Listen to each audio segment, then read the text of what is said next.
चुप रहो। गाओ चेंगे गुस्से में थे। थोड़े ही समय में उन्होंने पहले ही येज़िवेन को अपने दिल की गहराई से अपना शिक्षक मान लिया था। यह केवल येज़िवेन की अथाह ताकत और हड्डियों की संरचना के कारण नहीं था, इससे भी महत्वपूर्ण बात यह है कि यह येज़िवेन ही था जिसने सैकड़ों वर्षों तक पूरे स्वर्ग क्षेत्र द्वारा बहिष्कृत किए जाने पर उसे अपने साथ लिया था। उनके हृदय में कृतज्ञता कहने की आवश्यकता नहीं थी। किसी भी दुनिया और किसी भी जाति में शिक्षकों का समान दर्जा होता था। हालांकि गाओ चेंगे येशिवेन से काफी बड़े दिखते थे। गाओ चेंगे एक अधेड़ उम्र के व्यक्ति की तरह दिखते थे।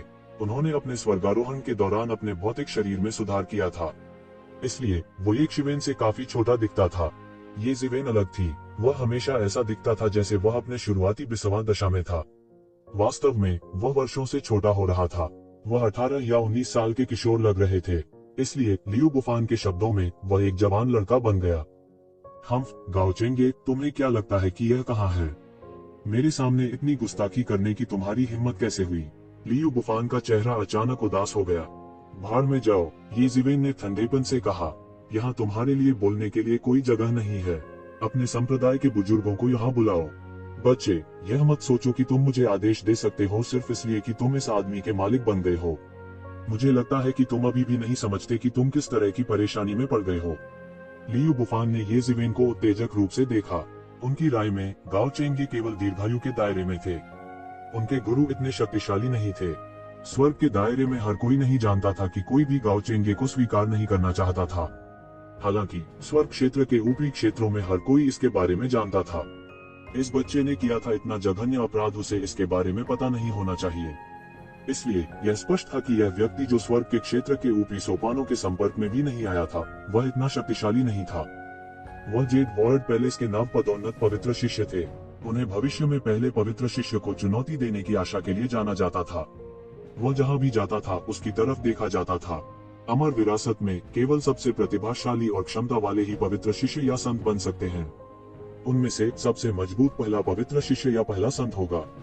सामान्यतः इन पवित्र शिष्यों और संतों में से अमर सेना के भावी नेता का चयन किया जाएगा।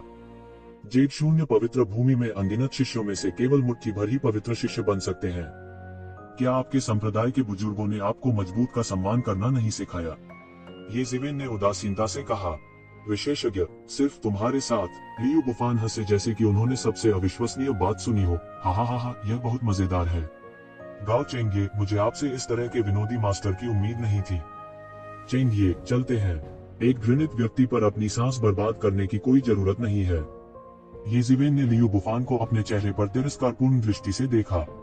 वह ऐसे नीच व्यक्ति को पसंद नहीं करता था जो अमीर और शक्तिशाली लोगों की चापलूसी करता हो। हाँ मास्टर, गाओ चेंगे ने जवाब दिया। उन दोनों ने मुड़कर लियू बुफान को नजरअंदाज कर दिया। सभी ने लियू बुफान को ऐसे देखा जैसे वे किसी मूर्ख को देख रहे हों। जाहिर है उसे बेवकूफ बनाया गया था। रुकना, लियू बुफान उग्र हो गए। उसने एक कदम आगे बढ़ाया और येशिवेन को अपने बड़े हाथ से पकड़ लिया। उसने सीधे येशिवेन का कंधा पकड़ लिया। हुश, सभी को आश्चर्य हुआ। लियू बुफान का बड़ा हाथ येशिवेन के कंधे को पकड़ने में कामयाब नहीं हुआ। इसके बजाय यह येशिवेन के शरीर के आर पार हो गया। लियू बुफान ने कुछ नहीं पकड़ा। वह थोड़ा सहम गया। उसे उम्मीद नहीं थी कि एक समय ऐसा भी आएगा जब वो येशिवेन को बिल्कुल भी नहीं पकड़ पाएगा।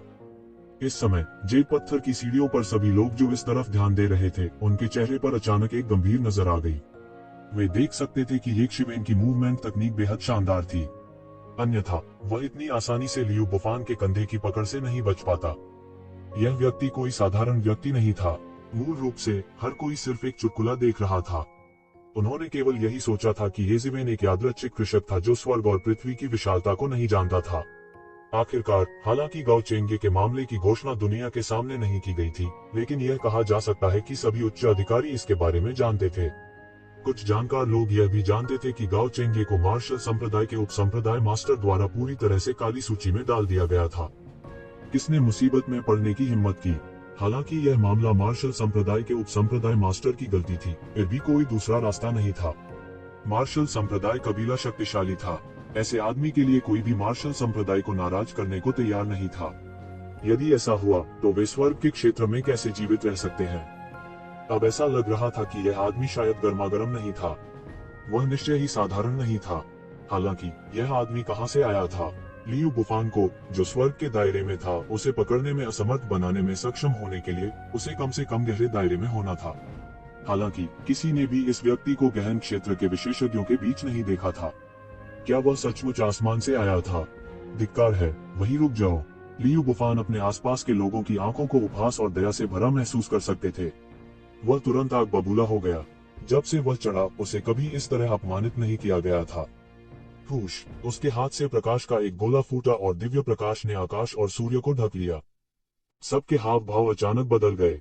यह लियू बुफान इतना उत्तेजित था कि उसने वास्तव में मार्शल संप्रदाय के पहाड़ पर जेड इल्यूजन पवित्र तकनीक का इस्तेमाल किया। वह लाइन पर अपने जीवन से लड़ने जा रहा था। दफा हो जाओ, इतना बेशर्म मत बनो। जोर की चीख सुनाई दी। लियू बुफान, जिन्होंने अभी अभी अपने पूरे शरीर की शक्ति को बढ़ाया था, को कुछ कदम पीछे हटने के लिए मजबूर होना पड़ा। जेड इल्यूजन होली तकनीक जो उन्होंने उठाई थी, वह भी अचानक बिखर गई। इस समय सभी का रंग गरिमा में नहीं था, लेकिन एक के बाद एक बहुत बदल गया।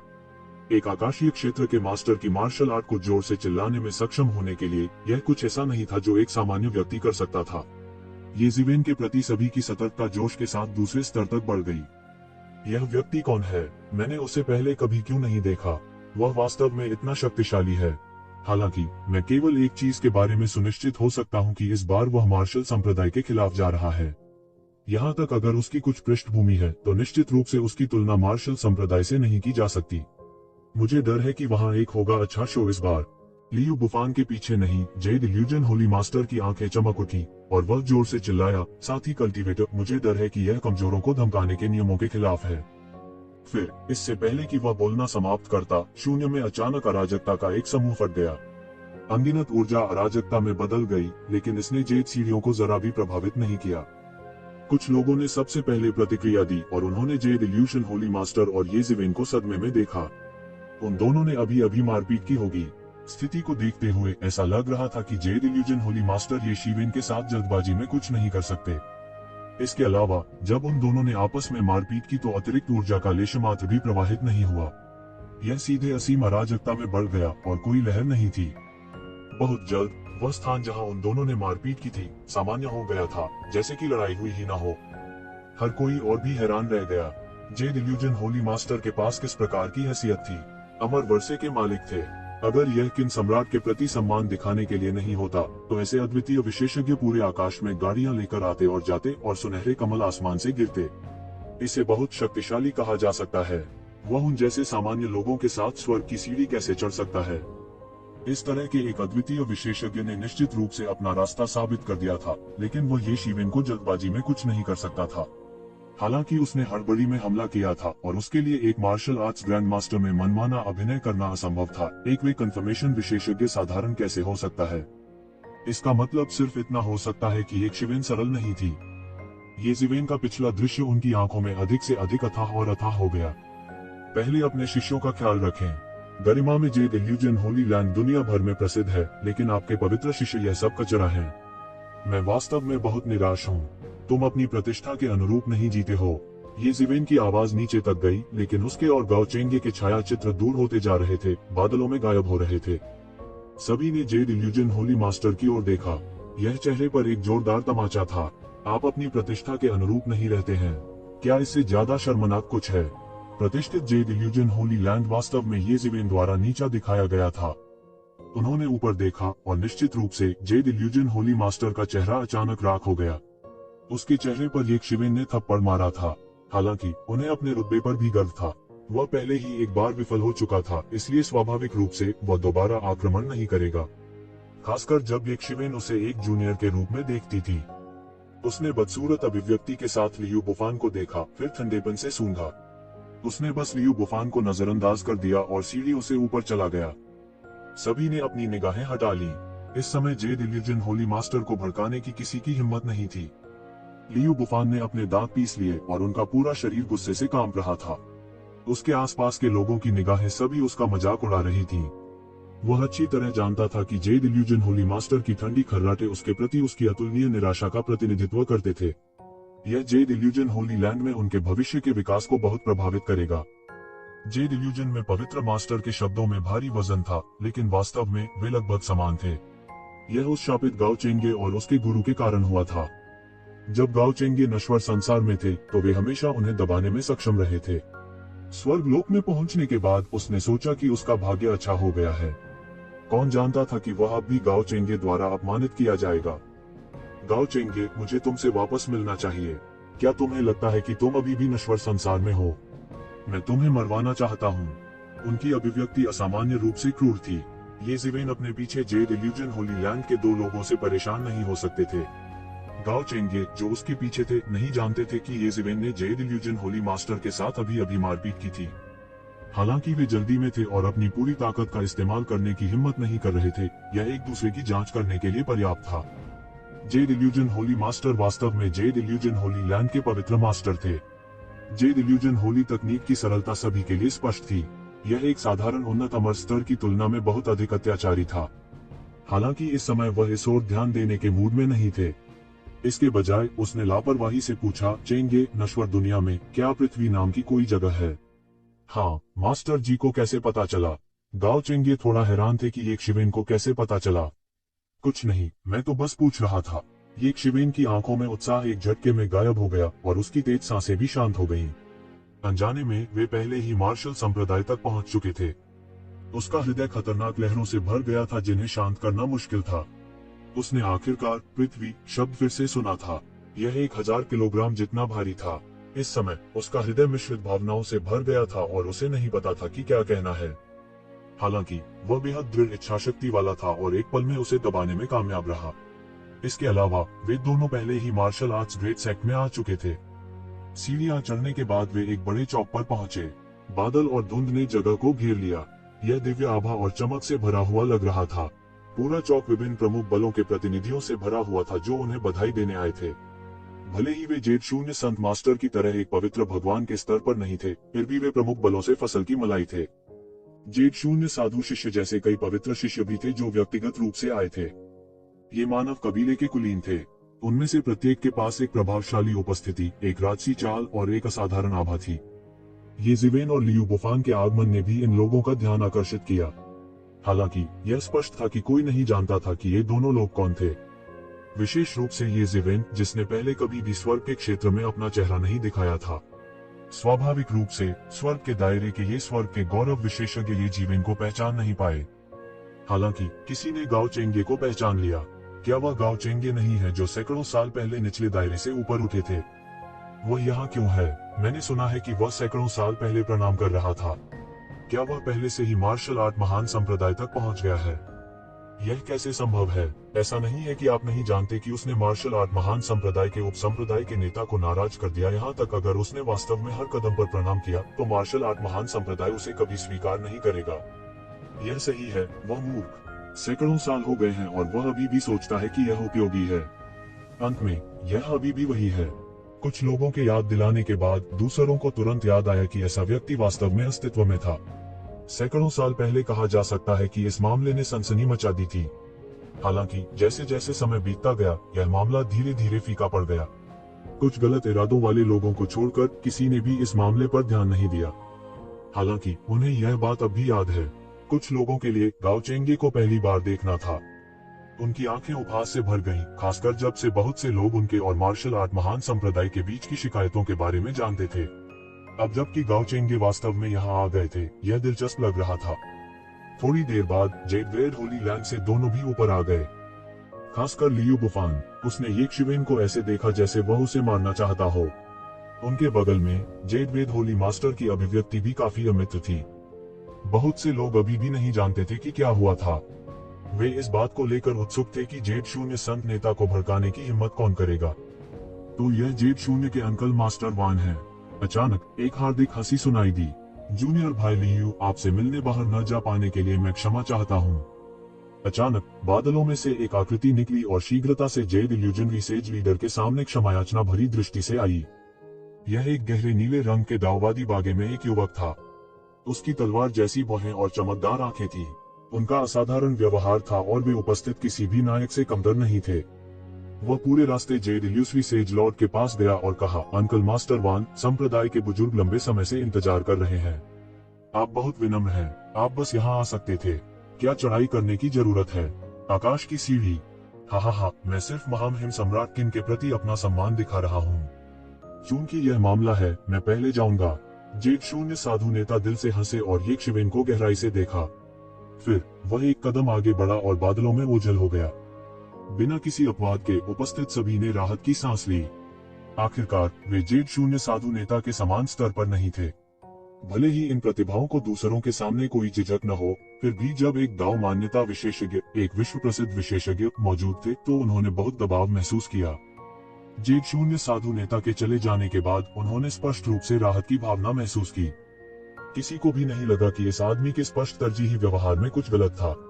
वह एक वयोवृद्ध अमर विरासत थे। इसके अलावा पवित्र मास्टर व्यक्तिगत रूप से आए थे। उसने मार्शल संप्रदाय को बहुत चेहरा दिया था और मार्शल संप्रदाय उसका अनादर नहीं कर सकता था। छोटे भाई लियू, हमने एक दूसरे को 100 साल से अधिक समय से नहीं देखा है। आपकी साधना और भी उत्तम हो गई है। वह आदमी आगे आया और उसने लियू बुफान से बातचीत की। मास्टर, हमें क्या करना चाहिए? गाओ चेंगे ने ये जिविन को घबराहट से देखा। चलो उन्हें अनदेखा करते हैं। हम किसी की प्रतीक्षा कर रहे हैं। तो जिविन ने कहा। वह स्वाभाविक रूप से बूढ़े भिखारी के किनले को बाहर लाने का इंतजार कर रहा था।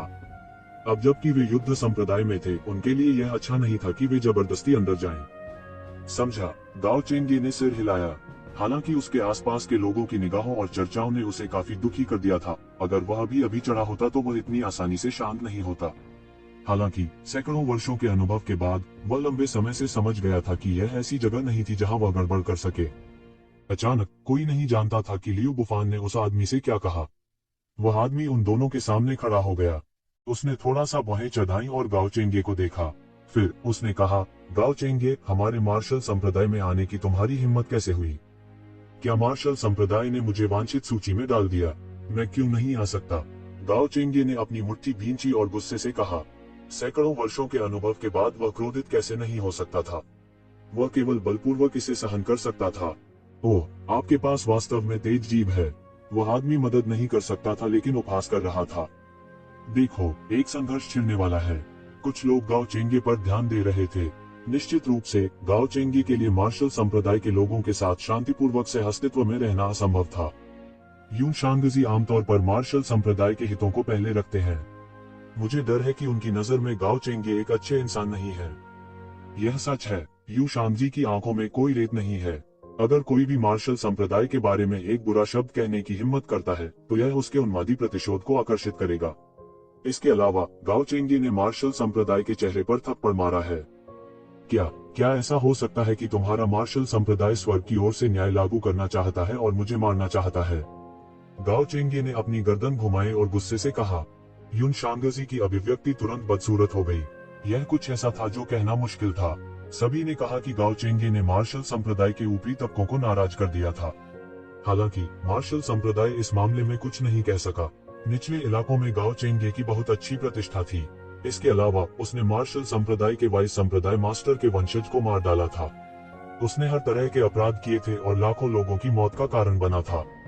यदि ऐसा राक्षसी राक्षस मार्शल संप्रदाय से संबंधित नहीं होता, तो उसे मारना ठीक होता। वास्तव में मार्शल संप्रदाय, जिसने हमेशा मानव जाति के सच्चे शिष्य होने पर गर्व किया था, वह व्यक्तिगत रूप से गाओ चेंगे को पुरस्कृत भी कर सकता है और इसका प्रचार भी कर सकता है। वे उसे एक शिष्य के रूप में भी ले सकते हैं और सावधानी से उसका पालन पोषण कर सकते हैं। भविष्य में वह मानव जाति का एक स्तंभ होगा। हालांकि इस मामले में मार्शल संप्रदाय के वाइस संप्रदाय मास्टर शामिल थे। भले ही उनके लिए सीधे तौर पर गाओ चेंगे के लिए वारंट जारी करना असंभव था, वे खुले तौर पर कुछ भी नहीं कह सकते थे। वे केवल विभिन्न महान अमर विरासतों का संकेत दे सकते थे कि उन्हें गाओ चेंगे को स्वीकार करने की अनुमति नहीं थी। मार्शल संप्रदाय भी उनके चेहरे की परवाह करता था। वे ऐसी बेशर्मी वाली बात नहीं करेंगे। तो क्या हुआ अगर मैं तुम्हें मार दूं? क्या तुम्हें लगता है कि मेरी हिम्मत नहीं है? यून शांगजी ने ठंडेपन से कहा। उसकी टकटकी ठंडी हो गई। गाओ चेंगे के कारण मार्शल संप्रदाय को बहुत आलोचना का सामना करना पड़ा था। हालांकि किसी ने भी मार्शल संप्रदाय के बारे में कुछ भी गलत कहने की हिम्मत नहीं की, लेकिन सबके पास अपने अपने पैमाने थे। कौन सही था और कौन गलत, यह स्पष्ट था, इसलिए कुछ और कहने की आवश्यकता नहीं थी। हालांकि इस मामले में मार्शल संप्रदाय के एक और शक्तिशाली बुजुर्ग शामिल थे। वे कोई अनहोनी बर्दाश्त नहीं कर सकते थे, इसलिए हर चीज के लिए केवल गाओ चेंगे को दोष दिया जा सकता है। यह आदमी क्यों नहीं मरा? उसने मार्शल संप्रदाय को क्यों चढ़ाया और शर्मिंदा किया? यदि वह नीचे के लोगों में वृद्धावस्था में मर जाता तो ऐसी समस्या न होती। वह एक महान नायक होगा और मार्शल संप्रदाय को फंसाया नहीं जाएगा। यून शांगजी के लिए यह एक अक्षम्य अपराध था, जो मार्शल संप्रदाय का सबसे वफादार सदस्य था। फिर आओ और मुझे मार डालो, गाओ चेंगे ने हठपूर्वक कहा। उनका इतना सीधा स्वभाव था, अन्यथा वह व्यक्तिगत रूप से उस संकट से नहीं निपटते। यह एक ऐसी वर्जना थी जिसे कोई छूने को तैयार नहीं था। तुम यून शांगजी की आंखों में मारने का इरादा चमक गया। ऐसा लग रहा था कि वह ऐसा करने के नफा नुकसान पर विचार कर रहे हैं। हम आज सीनियर ब्रदर किन का बड़ा दिन है। मैं यहाँ नहीं जाऊंगा, दफा हो जाओ, हमारा मार्शल सेक्ट आपका स्वागत नहीं करता है। अंत में वह अपने दिल को मजबूत नहीं कर सका और सबके सामने एक चाल चली। प्रभाव बहुत बुरा था। क्या आप मार्शल संप्रदाय का प्रतिनिधित्व कर सकते हैं? ये जिवेन अंत में इसे बर्दाश्त नहीं कर सके और पूछा। बेशक मैं कर सकता हूँ। तुम कौन हो? मुझे मत बताओ कि तुम उसके मालिक हो। तुम में वास्तव में हिम्मत है, यून शांगजी ने ठंडेपन से कहा। हाँ, ये जिवेन ने हंसते हुए कहा। क्या आपके मार्शल संप्रदाय ने ऐसा नियम बनाया है कि किसी को भी उसे स्वीकार करने की अनुमति नहीं है? ठीक है, बिल्कुल नहीं। यून शांगजी का दम घुटने के अलावा और कुछ नहीं हो सकता था। क्या इस तरह की बात दुनिया के लिए घोषित की जा सकती है?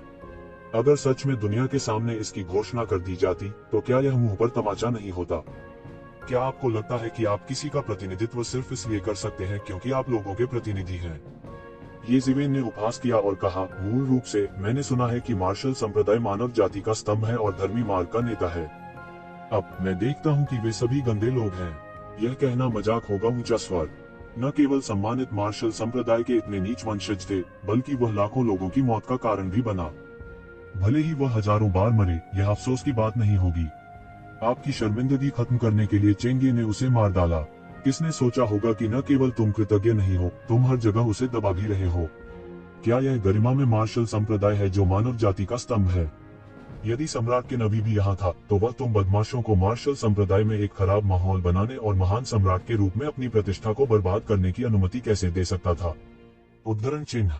ये जिवेन की आवाज एक शक्तिशाली सेना की तरह थी जो सीधे यून शांगजी के दिल में उतर गई। यह एक बड़ी घंटी की तरह थी जो सीधे उसके दिल में दस्तक दे रही थी, गगनभेदी। यून शांगजी की पीठ ठंडे पसीने से भीग गई थी। उसने केवल यह महसूस किया कि उसकी आवाज दाव की आवाज जैसी थी। वास्तव में ऐसा लगा जैसे कोई उसके दिल पर वार कर रहा हो। वर्तमान में वह अभी अभी गहन मृत्यु लोक के शिखर पर पहुंचा था। वह स्वर्ग क्षेत्र की युवा पीढ़ी के बीच पहले से ही उत्कृष्ट था। हालांकि येक्षिवेन की तुलना में वह अभी भी बहुत पीछे था। येक्षिवेन की तुलना में वह एक पीढ़ी पीछे था। अभी भी नहीं समझा? तू श्वन चिल्लाया। यून शांगजी को अचानक ऐसा लगा जैसे वह अचानक प्रबुद्ध हो गया हो। उस पल में वह पोवांग क्षेत्र, डेमिगोड क्षेत्र में पहुंचे। यून शांगजी ने अचानक महसूस किया कि दाव ध्वनि उसके सिर में भर रही है और उसे तुरंत एक दिव्य ज्ञान हुआ। वह अचानक मनोवैज्ञानिक बाधा से टूट गया और सीधे देवता बनकर पोवांग क्षेत्र में चला गया। आकाश में विपत्ति के बादल घने होते जा रहे थे। यून शांगजी वरिष्ठ की दया को कभी नहीं भूलेंगे। अगर भविष्य में कोई मौका मिला तो मैं निश्चित रूप से इसका बदला चुकाऊंगा। हालांकि गाओ चेंगे के मामले में मेरे मार्शल संप्रदाय की प्रतिष्ठा शामिल है। यह जूनियर भी बहुत शर्मिंदा है। मुझे आशा है कि आप कर सकते हैं, समझो।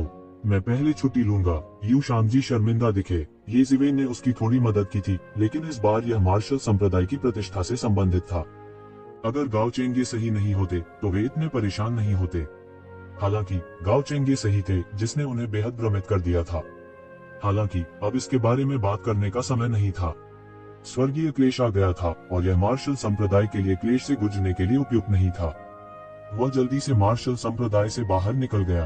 येक्षिवेन ने सिर हिलाया और ज्यादा कुछ नहीं कहा। सभी ने येक्षिवेन को ऐसे देखा जैसे वे किसी राक्षस को देख रहे हों। यह बस एक चमत्कार था, खासकर उनके दिलों में। वे नहीं जानते थे कि डांटने से भी कोई उपसंहार हो सकता है। इतनी अच्छी बात कैसे हो सकती है? अगर उन्हें डांट डपट कर कोई आभास हो सकता था तो उन्हें हर दिन डांटा जा सकता था। एपिफेनी कुछ ऐसा था जो इन प्रतिभाओं को भी अपने जीवन में नहीं मिल सकता था। ये जिवेन मंद मंद मुस्कुराए। स्वाभाविक रूप से यह डांटने के कारण नहीं था कि वह एक एपिफेनी हो सकता था। अन्यथा क्या इस दुनिया में हर कोई एक दिव्य ज्ञान प्राप्त करने में सक्षम नहीं होगा? इसके बजाय उसने चिल्लाने की प्रक्रिया के दौरान दाओ आवाज का इस्तेमाल किया था। दाओ आवाज के मार्गदर्शन में यून शांगजी सफलता पाने में सफल रहे। हालांकि वह मूल रूप से केवल एक कदम दूर था, अन्यथा वह डांटे जाने के बाद टूट नहीं पाता। हालांकि यून शांगजी आक्रामक था, ये जिवेन के मन में उसके प्रति ज्यादा दुर्भावना नहीं थी। युन शांगजी को मार्शल संप्रदाय के प्रति वफादार भी कहा जा सकता है। अधिक से अधिक उनके पास बस अलग अलग दृष्टिकोण थे। ऐसा इसलिए भी था क्योंकि युन शांगजी के दिल में अभी भी अपराध बोध था। अगर उसके दिल में अपराध बोध का निशान नहीं होता तो वह एक शिवेन के चिल्लाने से डर भी सकता था। यह एक व्यक्तिगत अवसर था जिसे मजबूर नहीं किया जा सकता था। अचानक ये जिवेन ने महसूस किया कि वह पहले से ही दूसरों द्वारा एक अवसर दिए जाने से पहले ही दूसरों द्वारा एक अवसर प्रदान किए जाने से जा चुका था। जीवन के उतार चढ़ाव उसके मन में अभी भी ज्वलंत लग रहे थे। जिस तरह से सभी ने ये शिवेन को देखा वह और भी रहस्यमय था। इस तरह की चीज जो दूसरों को प्रबुद्ध कर सकती थी लगभग एक मिथक की तरह थी। केवल प्राचीन मिथकों और किंवदंतियों में ही ऐसा होता है। गाओ चेंगे और भी हैरान थे। युन शांगजी की ताकत उससे कहीं अधिक अत्याचारी थी। इन सैकड़ों वर्षों में उसने यह भी सुना था कि युन शांगजी का सैन्य संप्रदाय में अत्यधिक उच्च स्थान था और वह अत्यधिक प्रसिद्ध था। वह प्रसिद्ध हाफ गॉड के दायरे में कदम रखने से केवल एक कदम दूर था, फिर भी उसका अपना स्वामी उस पर चिल्लाया था। यह बिल्कुल अकल्पनीय था कि उसका स्वामी कितना शक्तिशाली था। जितना उसने सोचा था उससे कहीं अधिक शक्तिशाली था। बगल से देख रहे लियू बुफान ने गुस्से में अपने दांत पीस लिए। उसे डांटा भी जा रहा था, लेकिन ऐसा क्यों था कि उसे इतनी कठोरता से डांटा गया और उसका सारा चेहरा खो गया, जबकि युन शांगजी वह था जो आसानी से उतर गया। उसने वास्तव में एक ही बार में डेमिगोड दायरे में कदम रखा था। स्वर्गीय क्षेत्र में देवता छोटे पात्र नहीं थे, क्योंकि देवताओं के लिए हर समय चीजों का प्रबंधन करना असंभव था। हालांकि देवताओं को केवल संप्रदाय के मध्य स्तर के रूप में माना जा सकता था, वास्तव में संप्रदाय के सभी मामलों को देवताओं द्वारा नियंत्रित किया जाता था। कई गहन क्षेत्र विशेषज्ञ अपने पूरे जीवन में डेमिगोड क्षेत्र में कदम रखने में असमर्थ थे, लेकिन वह वास्तव में डांटने के बावजूद डेमिगोड क्षेत्र में प्रवेश करने में सक्षम थे। यह अत्यधिक अवैज्ञानिक था। जिन लोगों ने जीवन भर कड़ी मेहनत की है वे इसे कैसे सहन कर सकते हैं। उसने गाओ चेंगे को और भी अधिक आक्रोश के साथ देखा। क्यों? वह इतना भाग्यशाली क्यों था? गाओ जियांगे, और तुम यह मत सोचो कि कुछ शोर मचाने के बाद तुम रुक सकते हो।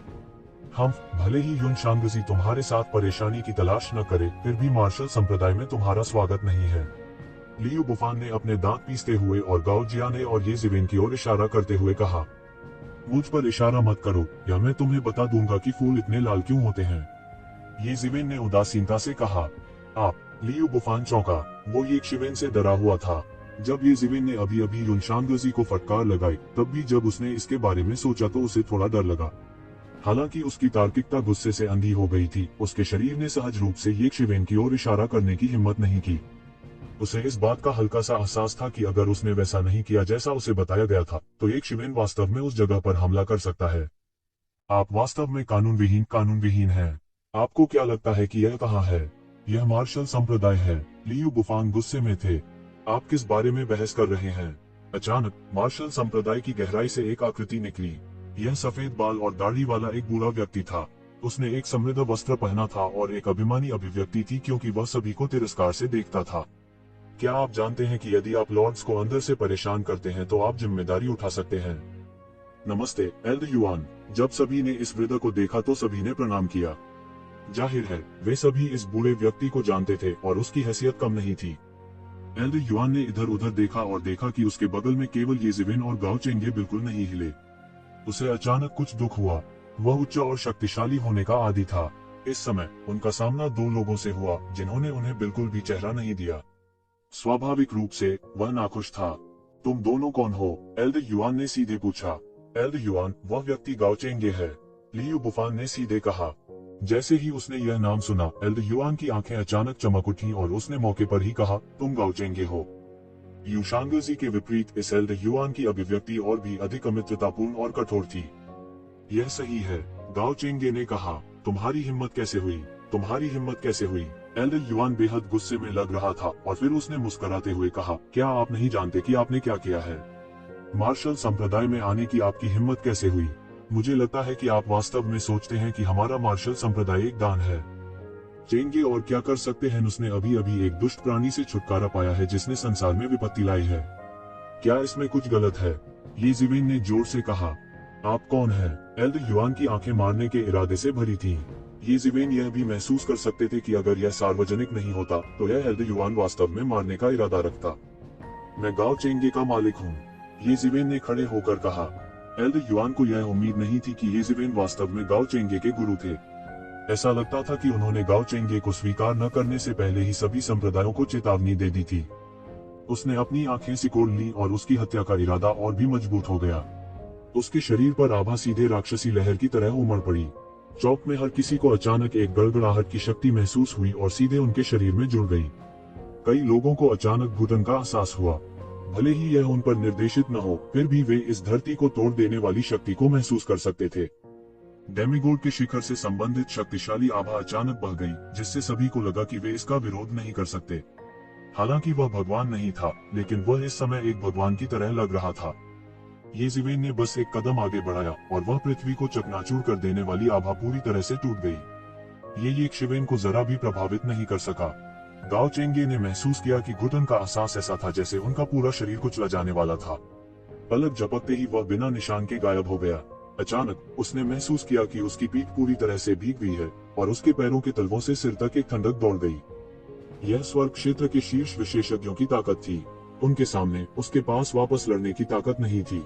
एक पल में वह एक डूबते हुए व्यक्ति की तरह था जिसका दम घुट रहा था। दोनों पक्षों के बीच का अंतर वास्तव में बहुत बड़ा था। ये बिल्कुल अलग एहसास था। हालांकि लियू फैंग स्वर्ग के दायरे में था, लेकिन वह उसे ऐसा एहसास नहीं दे सकता था। यह एक विशाल के सामने एक चींटी की शक्तिहीनता की तरह था। एक ऐसे अस्तित्व का सामना करना जो उसे एक पैर से मौत के घाट उतार सकता है, वह शांत नहीं हो सका। हालांकि येज़ेबेल के आभामंडल को तोड़ने के तुरंत बाद उसने तुरंत महसूस किया कि वह बच गया था। मुझे इम्तिहान लेने की कोई जरूरत नहीं है। अगर आप में काबिलियत है तो कदम बढ़ाइए। सभी को यह देखने दे कि मार्शल ग्रेट संप्रदाय मानव जाति की एक उत्कृष्ट प्रतिभा के रूप में वास्तव में ऐसा बदसूरत पक्ष है। ऐसा भी समय होता है जब इतना गंदा पक्ष होता है। येज़ेबेल ने बिना किसी मामूली बदलाव के एल्डर युआन को घूरते हुए कहा, क्या बकवास कर रहे हो? एल्डर युआन अचानक उग्र हो गया और गुस्से में फटकार लगाए। आप जानते हैं कि मैं बकवास कर रहा हूं या नहीं? यह मामला उचित है और स्वाभाविक रूप से लोग न्याय करने के लिए होंगे। आपका मार्शल ग्रेट संप्रदाय मजबूत है, इसलिए स्वाभाविक रूप से कोई भी कुछ भी खुलकर कहने की हिम्मत नहीं करेगा। हालांकि क्या आप दुनिया के मुंह को बंद कर सकते हैं? येज़ेबेल ने जोर से कहा। उसकी आवाज भी तेज और तेज होती जा रही थी, एक चाबुक की तरह लोगों के दिलों की तह तक जा रही थी। आसपास के लोगों के हाव भाव भी अजीब हो गए, मानो एक शिवेन की बातों की पुष्टि कर रहे हों। दुनिया के मुंह को रोकने से बेहतर है कि लोगों के मुंह को रोका जाए। सतही तौर पर उन्होंने यह नहीं कहा, लेकिन निजी तौर पर वे फिर भी इस मामले का उल्लेख करते। वे दूसरों को बकवास करने से रोक सकते थे, लेकिन क्या वे दूसरों पर ध्यान दे सकते थे और अपने विचारों को अनियंत्रित नहीं होने देते थे? इस समय लियू बुफान ने जोर से कहा, एल्डर युआन, मुझे लगता है कि इस व्यक्ति की उत्पत्ति अज्ञात है। वह केवल परेशानी पैदा करने के लिए यहाँ है। वह शायद वरिष्ठ भाई किन के दाव पुष्टिकरण समारोह को नष्ट करना चाहता है। उन्हें बहुत पहले ही खत्म कर देना चाहिए। इस समय लियू बुफान ने जोर से कहा, ऐसा लगता है कि एल्डर युआन ने आखिरकार प्रतिक्रिया दी, जैसे कि उसने एक जीवन रक्षक तिनके को पकड़ लिया हो। मौके पर ही उसकी अभिव्यक्ति बदल गई और उसने गंभीर मुस्कान के साथ कहा, हाँ, यह सही है। यह किनली का दाव पुष्टिकरण समारोह है, इसलिए आप इसे नष्ट नहीं कर सकते। इसके अलावा आप यह कहते रहते हैं कि आप यहाँ हमारी बदनामी करने के लिए आए हैं। मार्शल महान संप्रदाय, आपको हमारे मार्शल ग्रेट सेक्ट को फ्रेम करने के लिए बस किसी के द्वारा निर्देश दिया जा रहा है। इसके पीछे जरूर कोई तो होगा। यह मामला हमारे मार्शल ग्रेट सेक्ट की प्रतिष्ठा से जुड़ा है, इसलिए मैं इसे नजरअंदाज नहीं कर सकता। मुझे लगता है कि आप दोनों ने स्पष्ट रूप से इसकी योजना बनाई है। मुझे लगता है कि हमें पहले आपको गिरफ्तार करना चाहिए और सावधानी पूर्वक पूछताछ करनी चाहिए ताकि यह पता लगाया जा सके कि इसके पीछे कौन सी ताकतें हैं। यदि आप किसी को दोष देना चाहते हैं तो आप हमेशा एक बहाना खोज सकते हैं।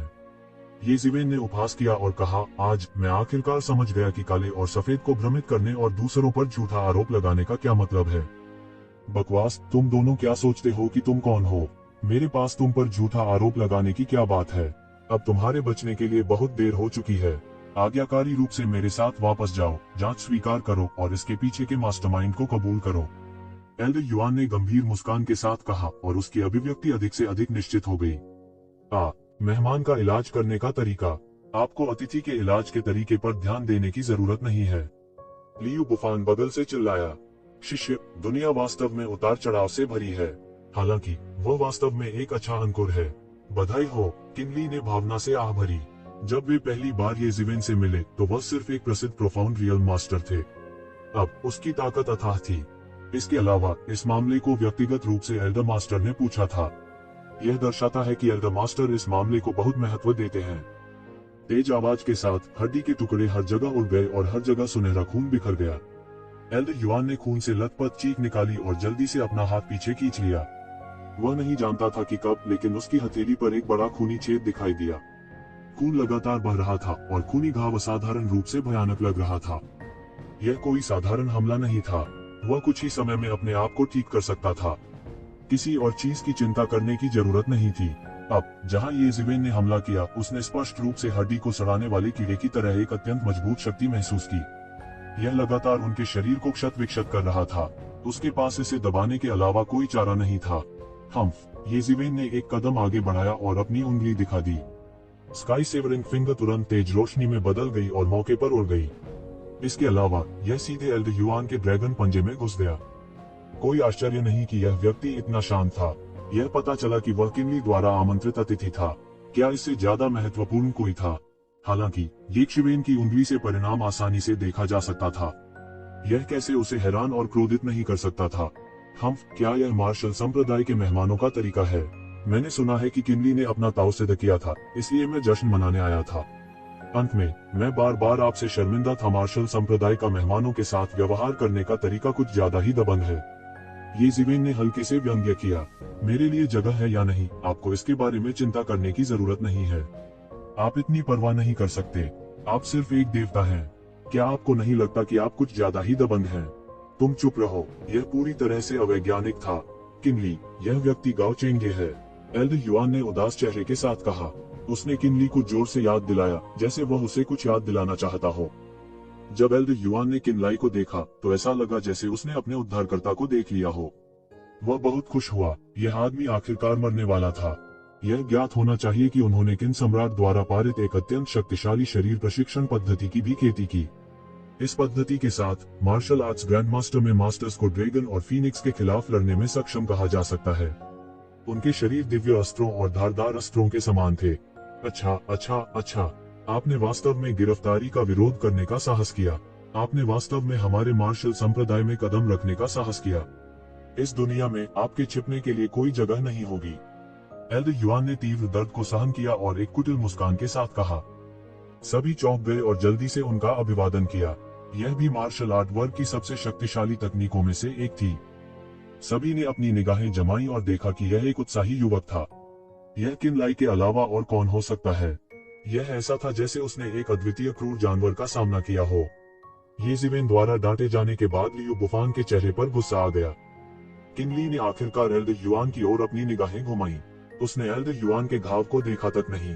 इसके बजाय उसने अपना मुंह खोला और कहा, एल्डर युआन, क्या तुम मुझे आदेश देना चाहते हो? उनके हाव भाव में थोड़ी नाराजगी थी। इस बुजुर्ग युवान ने हमेशा अपनी वरिष्ठता का फायदा उठाया था। उन्होंने अपने अनुभव पर भरोसा किया और अक्सर कुछ बकवास कहा जो कष्टप्रद था। मुझे तुम्हें मारने के लिए मजबूर मत करो। अगर मैं तुम्हें मारना चाहता हूँ तो जेड शून्य के आपके ऋषि भगवान भी मुझे रोक नहीं सकते। येज़ेबेल ने ठंडेपन से कहा। एक पल में यह ऐसा था जैसे उसने एक भयानक क्रूर जानवर का सामना किया हो। उसका पूरा शरीर तुरंत भीग गया था, जैसे उसे ठंडे पानी से निकाला गया हो। चीजें अभी भी वही थी, लेकिन लोग अलग थे। मूल रूप से दोनों पक्षों की स्थिति मूल रूप से समान थी। हालांकि किनली का दर्जा ऊंचा था, एल्डर युआन का अनुभव बड़ा था। हालांकि अब जब किनली ने अपना रास्ता साबित कर दिया था तो सब कुछ अलग था। लियू बुफान और एल्डर युआन तो और भी हक्का बक्का रह गए। वे ऐसे लग रहे थे जैसे वे अपनी बुद्धि से डर गए हों। यह समझ में नहीं आया। उन्होंने सोचा कि किनली यहाँ उनका समर्थन करने के लिए आए हैं। किसने सोचा होगा कि किनली वास्तव में दूसरी पार्टी के अच्छे दोस्त थे? स्पष्ट रूप से वह यहाँ उनका समर्थन करने के लिए था। किनली की अभिव्यक्ति धीरे धीरे ठंडी हो गई।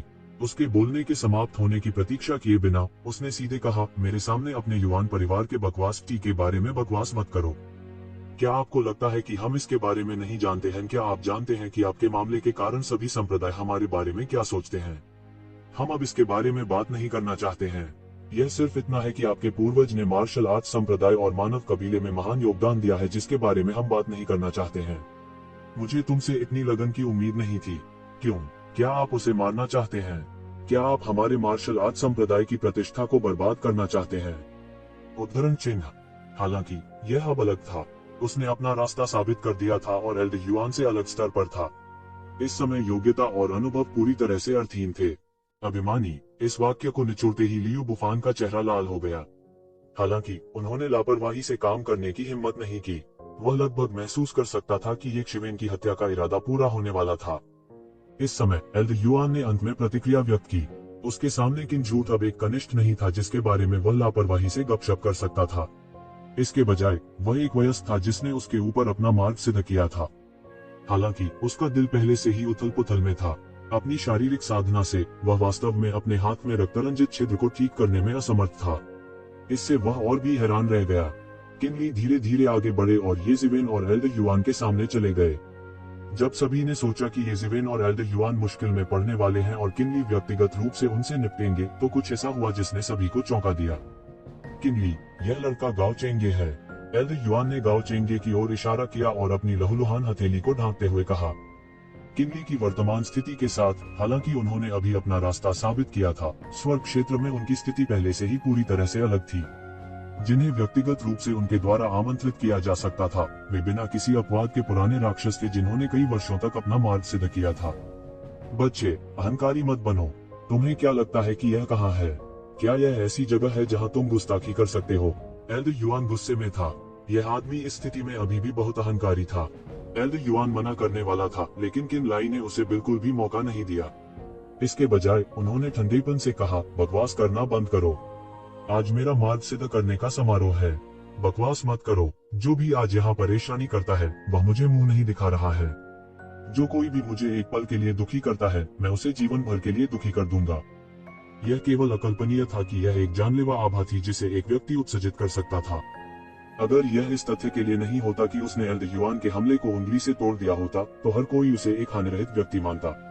किसने सोचा होगा कि वह वास्तव में इतना भयानक था? एक उदास चेहरे के साथ उसने अपनी हथेली के दर्द को सहन किया और कहा, बेशक मैं ऐसा करने की हिम्मत नहीं करूंगा। हालांकि इस व्यक्ति पर सार्वजनिक रूप से हमारे मार्शल संप्रदाय की निंदा करने का संदेह है। मुझे डर है कि यह एक सुनियोजित कृत्य है, इसलिए मैं उसे बंद करना चाहता हूं और उससे ठीक से पूछताछ करना चाहता हूं। जैसे ही वह संप्रदाय को सूचित करने वाला था, अचानक उसने मार्शल संप्रदाय की गहराई से एक आकृति को बाहर निकलते देखा। यह धरती को तोड़ देने वाला था और सबके सामने उतरा। हर कोई हक्का बक्का रह गया। क्या हो रहा था? जिस दृश्य के बारे में उन्होंने सोचा था कि यह पृथ्वी से मंगल के टकराने जैसा होगा, ऐसा नहीं हुआ। इसके विपरीत वे दोनों अभी भी खुशी से बात कर रहे थे। यह स्पष्ट था कि वे एक दूसरे को लंबे समय से जानते थे। विशेष रूप से वह उंगली तकनीक, यह अद्भुत थी। उन्होंने कभी किसी को अंगुली की तकनीक में इतनी अद्भुत सिद्धियों के साथ नहीं देखा था। येज़ेवेन ठंडेपन से चिल्लाई और लियू बुफान डर के मारे तुरंत चुप हो गए। वह तुरंत शांत हो गया। किनली के शब्द भारी और भारी हो गए, जिससे एल्डर युआन का चेहरा गुस्से से भर गया। वह एक ही समय में हैरान और गुस्से में था। उन्हें उम्मीद नहीं थी कि किनलाई उन्हें सार्वजनिक रूप से कोई चेहरा नहीं देंगे, और यह इसलिए भी था क्योंकि किनलाई अद्वितीय थे। देवताओं के सामने जिन्होंने अपना दाव सिद्ध किया था, देवता चींटियों के समान थे। तुम? एल्डर युआन हैरान और गुस्से में थी। येज़ेवेन ने वास्तव में गिरफ्तारी का विरोध करने का साहस किया और उसकी ताकत बेहद मजबूत थी, आसानी से उसके ड्रैगन पंजे को तोड़ दिया। किनली आगे बढ़े और दिल से हंसे, आप स्वर्ग के दायरे में कब आए? आपने मुझे किसी को सूचित क्यों नहीं करने दिया? हा, आप जैसे महान प्रतिभा मेरे दाव पुष्टिकरण समारोह में शामिल होने में सक्षम है। यह वास्तव में एक सम्मान की बात है। उसके सामने इस आदमी ने कोई ताकत नहीं दिखाई और वह अपनी ताकत को बिल्कुल भी नहीं देख सका। वह कहां से आया था? बगल से देख रहे सभी लोग भी हौंफने लगे। मार्शल ग्रेट मास्टर्स के पास अंतहीन मार्शल आर्ट, अत्याचारी ताकत और कई तुरुप के पत्ते थे। इसलिए मार्शल ग्रेट मास्टर्स द्वारा खेती किए गए स्वामी उसी क्षेत्र में लगभग अजेय थे। देवता के चरम पर एल्डर युआन की ताकत के साथ भी उसका ड्रैगन पंजा वास्तव में एक उंगली से टूट गया था। यह युवक कहां से आया और वह इतना मजबूत कैसे हो सकता है? प्रमुख बलों के स्वामी और प्रतिनिधि भी गुप्त रूप से अवाक थे। एकमात्र देवता कौन ऐसे शब्द कहने का साहस करेगा? इसके पीछे का मास्टरमाइंड, आप अपने बारे में बहुत अधिक सोचते हैं। येज़ेवेन ने उपहास के साथ कहा, मैं तुम्हारे लिए तैयार नहीं हूँ, तो हम भी हैं। किनले हंसे और कहा, हालांकि वह कई बार येज़ेवेन से नहीं मिले, लेकिन दोनों के बीच संबंध वास्तव में अच्छे थे। दोनों मानव जाति की स्वर्गीय प्रतिभाएं थीं। यह अवश्यंभावी था कि कुछ सहानुभूति की भावनाएं होंगी। मैं पहले ही कह चुका हूँ, इतना बेशर्म मत बनो, किनली ने ठंडेपन से कहा और फिर येज़ेवेन से कहा, चलो अंदर चलते हैं। अगर मुझे पता होता कि तुम आ रहे हो, तो मैं तुम्हारा अभिवादन करने के लिए बाहर आता। हा, यह मेरा सम्मान है, लेकिन यह गाओचेंगे तुम्हारा है। टकराना, हम बकवास मत करो, मैं उसे पहले जांच के लिए वापस लाऊंगा, एल्डर युआन ने ठंडी खर्राटे के साथ कहा। यह कहने के बाद एल्डर युआन सीधे तौर पर हंसा और वहीं पर एक अजगर का पंजा येज़ेवेन और येज़ेवेन की ओर पकड़ लिया, जैसे कि यह एक पिंजरा हो जिसने स्वर्ग को कैद कर लिया हो। यह युवक कहां से आया है? पहचान में इस तरह के बदलाव से उनके लिए अनुकूलन करना थोड़ा मुश्किल हो गया। एकमात्र देवता। एल्डर युआन इतना क्रोधित था कि वह हंसा। यद्यपि वह दाव मान्यता का स्वामी नहीं था, स्वर्ग क्षेत्र में मार्शल ग्रेट मास्टर के अनुयायी के रूप में उसकी पहचान के साथ उसकी स्थिति भी महान थी। उसे मात्र देवता कैसे कहा जा सकता है? मैं अभी आया हूँ और मैं तुम्हारे संप्रदाय के बुजुर्गों द्वारा पकड़ा गया था और यह तुम्हारा दाव मान्यता समारोह था, इसलिए मैंने कुछ भी तैयार नहीं किया और खाली हाथ आया। येज़ेवेन ने मुस्कुराहट के साथ कहा।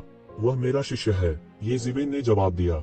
कई साल पहले येज़ेवेन ने रहस्यमय दायरे में कदम रखा था, इसलिए उन्हें केवल रहस्यमय दुनिया में मध्य स्तर के विशेषज्ञ के रूप में ही माना जा सकता है।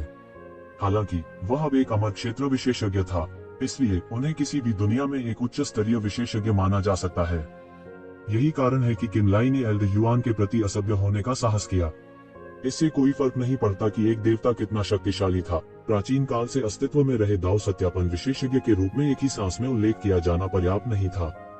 डेमिगॉड विशेषज्ञ लीग की तरह थे जो लहरों में बढ़े और लहरों में मर गए। यह मनुष्यों के लिए विशेष रूप से सच था। चूंकि वे अपने दाव को सिद्ध नहीं कर सके, इसलिए उनका जीवन काल 10,000 वर्ष से अधिक नहीं था। युद्धों और विभिन्न अन्य कारणों से विभिन्न आंतरिक चोटों के कारण साधारण देवता केवल कुछ हजार वर्षों तक ही जीवित रह सकते थे। इसके विपरीत केवल भगवान, जो प्राचीन काल से अस्तित्व में थे, अमर विरासत की समृद्धि के लिए मौलिक गारंटी थे। अब येज़ेवेन ने भी शिष्यों को स्वीकार करना शुरू कर दिया था। यह ऐसा था जैसे एक नया युग आ गया था। अपने शिष्य को बाहर छोड़ दो, जब समय आएगा कोई स्वाभाविक रूप से उन्हें अपनी सीटों पर ले जाएगा। मेरे साथ आओ, किनली ने कहा। ठीक है, येज़ेवेन ने गाओचेंगे पर नजर डाली और कहा, जब मैं बाहर आऊंगा तो तुम्हें ढूंढूंगा, चिंता मत करो। उसने एक उंगली उठाई और प्रकाश की एक किरण गाओचेंगे के शरीर में प्रवेश कर गई। फिर वह घूमा और मार्शल संप्रदाय की गहराई में किनले का पीछा किया।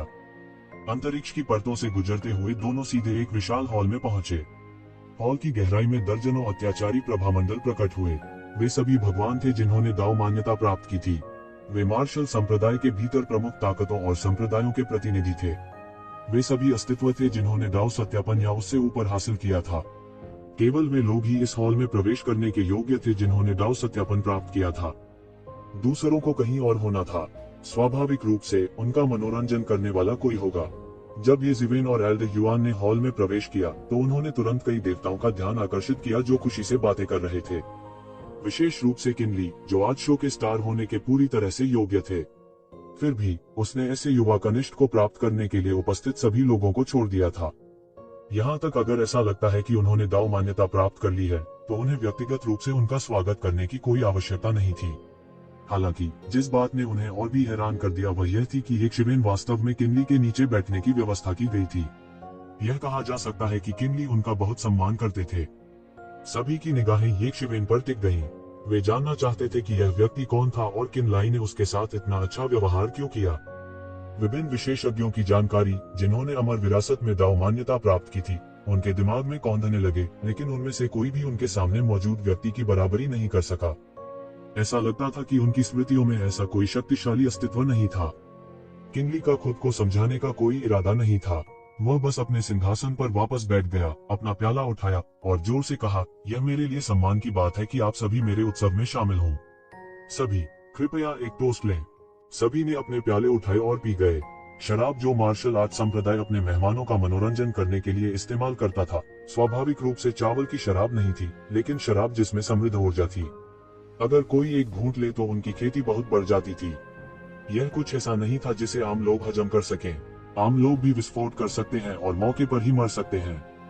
येज़ेवेन ने कुछ बार ऑब्जर्विंग पसंद स्क्रिप्चर को भी घुमाया और शराब में निहित ऊर्जा को पूरी तरह से पचा लिया। उसने अपने दिल में आह भरी। मार्शल संप्रदाय वास्तव में मानव कबीले में विभिन्न शक्तियों का नेता होने के योग्य था। इस तरह की नींव और शक्ति अन्य शक्तियों की तुलना में बहुत दूर थी। सभी ने एक दूसरे को टोस्ट किया। कोई नहीं जानता था कि वे क्या सोच रहे थे, लेकिन कम से कम सतह पर यह एक सुखद और सामंजस्यपूर्ण दृश्य था। अचानक उसे बाहर से तेज धमाका सुनाई दिया। फिर उसका दिल अचानक उछल गया। उसके सामने अचानक दिव्य तेज का विस्फोट हुआ।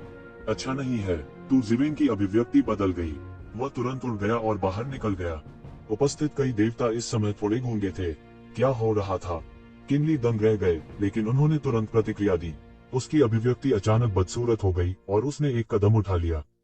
उसके पीछे पीछे बूढ़ा भिखारी उसके पीछे पीछे गया और तेजी से बाहर निकल गया। ये शिवेन ने मोर्चा संभाला और बाहर निकल गई। उसने देखा कि चौक पर गंदगी फैली हुई है। जिस स्थान पर अनेक बोझ रखे जाते थे वह पूरी तरह से अस्त व्यस्त हो गया था। बहुत से लोग डगमगा रहे थे और यह एक गड़बड़ थी। यह गाओ चेंगे के अलावा और कौन हो सकता है जो चौक के बीच में जमीन पर गिर गया था। गाओ चेंगे के ऊपर महल की पोशाक में एक खूबसूरत अधेड़ उम्र की महिला ने गाओ चेंगे को ठंडेपन से देखा, जो पहले ही जमीन पर गिर चुके थे। उसकी पतली सफेद हथेलियों में भी खून के निशान थे, जो अभी अभी पीछे हटने से हिल गए थे। उसे उम्मीद नहीं थी कि जब वह किसी को मारने की कोशिश कर रही थी तो वह घायल हो जाएगी। यह एक चमत्कार था। ये जिवेन ने अपने सामने की स्थिति को देखा और महल की पोशाक में एक अधेड़ उम्र की महिला की बढ़ती आध्यात्मिक शक्ति को देखा। वह कैसे नहीं जान सकता था कि क्या हो रहा था। शायद महल की पोशाक में यह अधेड़ महिला गाओ चेंगे को मारना चाहती थी, जिससे ये प्रतिबंध लग गया कि ये जिवेन ने गाओ चेंगे के शरीर पर छोड़ दिया था। इसने रिबाउंड को ट्रिगर किया और एक हिंसक विस्फोट हुआ। क्योंकि मार्शल संप्रदाय में कई खतरे थे, ये जिवेन पूरी तरह से चैन से नहीं रह सकते थे। इसलिए उन्होंने गाओ चेंगे के शरीर में एक प्रतिबंध छोड़ दिया। मूल रूप से यह सिर्फ एक विचार था, लेकिन उन्हें उम्मीद नहीं थी कि यह वास्तव में काम आएगा। वह अचानक उग्र हो गया, लेकिन सौभाग्य से उसने गाओ चेंगे पर नजर डाली। प्रतिबंध की सुरक्षा के साथ वह चला गया था। वह मौके पर ही नहीं मारा गया था। यदि प्रतिबंध के लिए नहीं, तो उसे डर था कि वह मौके पर ही मारा जाएगा। हम देखते हैं कि आप कैसे विरोध करते हैं। महल की पोशाक में सुंदर अधेड़ उम्र की महिला ने ठंडी सांस ली और एक अजगर का पंजा सीधे गाओ चेंगे की ओर लपका। उसके हाथों में इस तरह का दृढ़ और भयंकर अजगर का पंजा औसत आदमी की तुलना में कहीं अधिक शक्तिशाली था। एक पल में आकाश अचानक बदल गया और यह अजगर का पंजा आकाश को चीरता हुआ प्रतीत हुआ।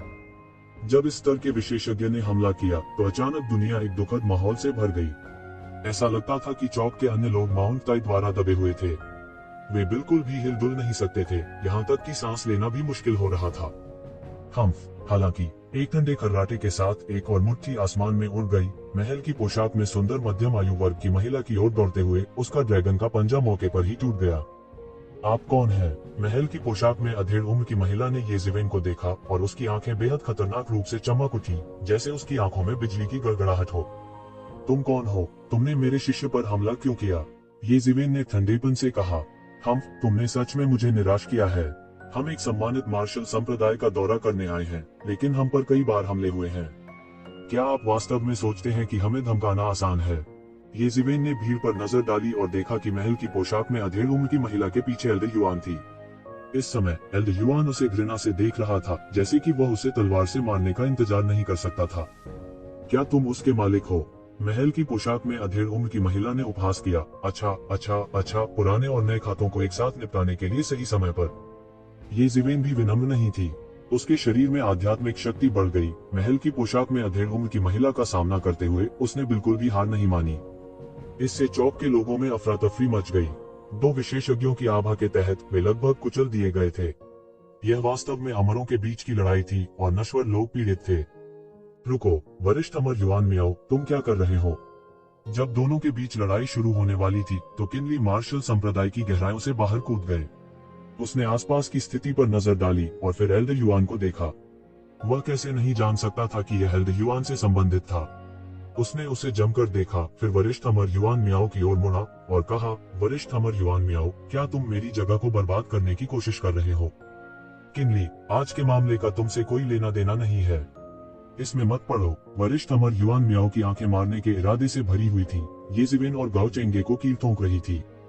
इस समय का फायदा उठाते हुए ये जिवेन ने फीनिक्स रीजनरेशन तकनीक से पहले ही गाओ चेंगे को बचा लिया था। गुरु, यह शिष्य बेकार है। गाओ चेंगे ने ग्लानि से भरे चेहरे के साथ कहा। कोई बात नहीं, इसका तुमसे कोई लेना देना नहीं है। वह कुतिया कोई सामान्य व्यक्ति नहीं है जिससे निपट सके। ये जिवेन ने अपनी आंखें सिकोड़ ली और कहा, आज मैं केवल उन दोनों को मारना चाहता हूँ। सीनियर अमर युआन मियाओ की खूबसूरत आंखें बेहद ठंडी थीं। इसका मुझसे कोई लेना देना नहीं है। किनली इतने गुस्से में थे कि वे हंस पड़े। उसकी आंखें और भी अमित थी। आज मेरा दाव सत्यापन उत्सव है। आप मेरे द्वारा आमंत्रित अतिथियों को स्पर्श करना चाहते हैं और उन्हें मेरे उत्सव में मारना चाहते हैं। अंत में आप मुझे बताते हैं कि इसका मुझसे कोई लेना देना नहीं है। क्या आप वास्तव में सोचते हैं कि मैं मुर्गी को धमकाया जा सकता है या कुछ और? उद्धरण चिन्ह। किनली का गुस्सा भी बेहद तेज था। उसने अभी एक शिवेन से कहा था कि इससे कोई फर्क नहीं पड़ता है और उसे अपने शिष्य को बाहर छोड़ने के लिए कहा। कितना समय हो गया था और अब कुछ हुआ था। यह उनके मुंह पर तमाचे जैसा था। इसके अलावा यह उनके मुंह पर एक जोरदार तमाचा था। उसका चेहरा गर्म जल रहा था। वरिष्ठ अमर युआन मियाओ, मैं आपको बता रहा हूँ, मैं आज इन 2 लोगों की रक्षा करूंगा। आप कोशिश कर सकते हैं, किनली ने गुस्से में कहा। किनलाई, मैं तुम्हारे परिवार के नाम को बदनाम कर रहा हूँ, लेकिन इसका मतलब यह नहीं है कि तुम मुझ पर चिल्ला सकते हो और मुझे बता सकते हो कि मुझे क्या करना है। जब मैं दाव सत्यापन कर रहा था तब भी तुम मिट्टी से खेल रहे थे।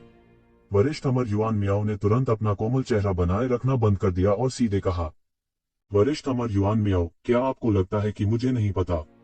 आप अभी भी अपने मृत बेटे का बदला लेना चाहते हैं, लेकिन आप बिल्कुल नहीं कर सकते। किनले ने अपना सिर हिलाया और कहा, आपके बेटे ने नश्वर दुनिया में सभी प्रकार के बुरे काम किए हैं। वह दुष्ट मार्शल आर्ट की खेती करता है जिससे हजारों लोग पीड़ित होते हैं। ऐसा दुष्ट प्राणी, यह ठीक है अगर वह ऊपर नहीं जाता है। अगर उसने किया तो मैं एक थप्पड़ से उसका सिर फोड़ दूंगा। उस समय तुम भी मुझसे हिसाब चुकता करने आओगे। क्या आप जानते हैं कि आपके बेटे की बात के कारण हमारे मार्शल संप्रदाय को कितनी आलोचना और तिरस्कार झेलना पड़ा है? मार्शल संप्रदाय की प्रतिष्ठा, जिसे हमारे पूर्वजों ने श्रमसाध्य रूप से निर्मित किया है, आपके द्वारा नष्ट नहीं किया जा सकता है। तभी येजिवेन को पता चला कि यह वरिष्ठ अमर युआन मियाओ उस लड़के की मां थी जिसे गाओ चेंगे ने पहले मारा था। कोई आश्चर्य नहीं कि वह एक पागल आदमी की तरह गाओ चेंगे और येजिवेन को मारना चाहती थी। ऐसी महिला के लिए बोलने का कोई कारण नहीं था। इसमें कोई आश्चर्य नहीं था कि मामला इतना जटिल था।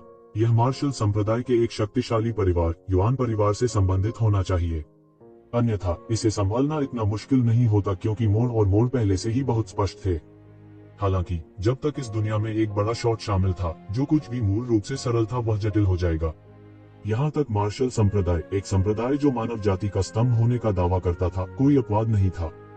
हे, तुम्हारे लिए यह कहना आसान है। वह मेरे मृत पति का इकलौता बेटा है, उसने अभी अभी कुछ लोगों को मारा है। तो क्या? वरिष्ठ अमर युआन मियाओ का चेहरा असामान्य रूप से शोकाकुल था। वह भूत की तरह पीला था। चौक पर भीड़ में भगदड़ मच गई। इससे हंगामा कैसे नहीं हो सकता? अपने साधना के स्तर पर बहुत से लोग वास्तव में साधारण लोगों की परवाह नहीं करते थे। हालांकि इस तरह की बात जोर से नहीं कही जा सकती थी। भले ही वे चींटियों की तरह अगोचर हो, फिर भी एक बार में करोड़ों लोगों को मारना एक जघन्य पाप था। चुप रहो, तुम क्या बकवास कर रहे हो? किनली गुस्से में थे और चिल्लाए, क्या आपको डर नहीं है कि मैं मार्शल संप्रदाय की प्रतिष्ठा को बर्बाद कर दूंगा? मैं आज उसे मार डालूंगा। अब से मैं मार्शल संप्रदाय से हट जाऊंगा। मेरे पास अब मार्शल संप्रदाय से कोई लेना देना नहीं है। वरिष्ठ अमर युआन मियाओ ने ठंडेपन से उपहास किया। उसकी मुस्कान बेहद शोकाकुल थी। अपने बेटे का बदला लेने के लिए वह एक राक्षस की तरह पागल हो गई थी जो नरक में गिर गई थी। किनलाई, तुम्हें और कुछ कहने की जरूरत नहीं है। यह पागल औरत पहले से ही पागल है। इससे ज्यादा कुछ भी कहना बेकार है। येजिवेन ने खड़े होकर कहा, शुरू से ही यह मामला निरंतर और अंतहीन रहा है। वह लंबे समय से इससे थक चुके थे। इससे वह बहुत थक गया था। यदि आप मेरे शिष्य को छूना चाहते हैं तो मैं पहले मर जाऊंगा। यदि आप लड़ना चाहते हैं तो बाहर आओ और बकवास करना बंद करो। येजिवेन बाहर निकली और मौके पर प्रकाश की धारा में बदल गई। सीनियर इमोर्टल युआन मियाओ ने बस गाओ चेंगे की ओर नफरत भरी निगाह से देखा और कहा, मैं तुमसे बाद में निपट लूंगा। दोनों मार्शल संप्रदाय से बाहर निकले और आसमान में ऊंचे बादलों में उड़ गए। बूम! वरिष्ठ अमर युआन मियाओ की आध्यात्मिक शक्ति एक पल में बढ़ गई। बिजली चमकी और उसके चारों ओर गड़गड़ाहट हुई। यह ऐसा था जैसे दुनिया नष्ट होने वाली थी। गड़गड़ाहट का कानून निकल गया। स्विश! वरिष्ठ अमर युआन मियाओ ने शून्य की ओर पकड़ लिया और एक लंबी कृपाण मौके पर दिखाई दी। यह कोई साधारण लंबी कृपाण नहीं थी। यह वज्र की शक्ति से संघनित था। यह वज्र के नियम से पूरी तरह से संघनित था। इस ब्लेड का सामना करने पर एक साधारण देवता को भी कुछ कदम पीछे हटना पड़ता था। इससे भी ज्यादा भयानक बात यह थी कि सीनियर इमोर्टल युआन मियाओ की कृपाण ने आकाश को पूरी तरह से आधा कर दिया। येजिवेन ने मुक्ति की आंखें खोली और स्पष्ट रूप से देखा कि वरिष्ठ अमर युआन मियाओ के शरीर में एक विशाल वज्र ताबीज था।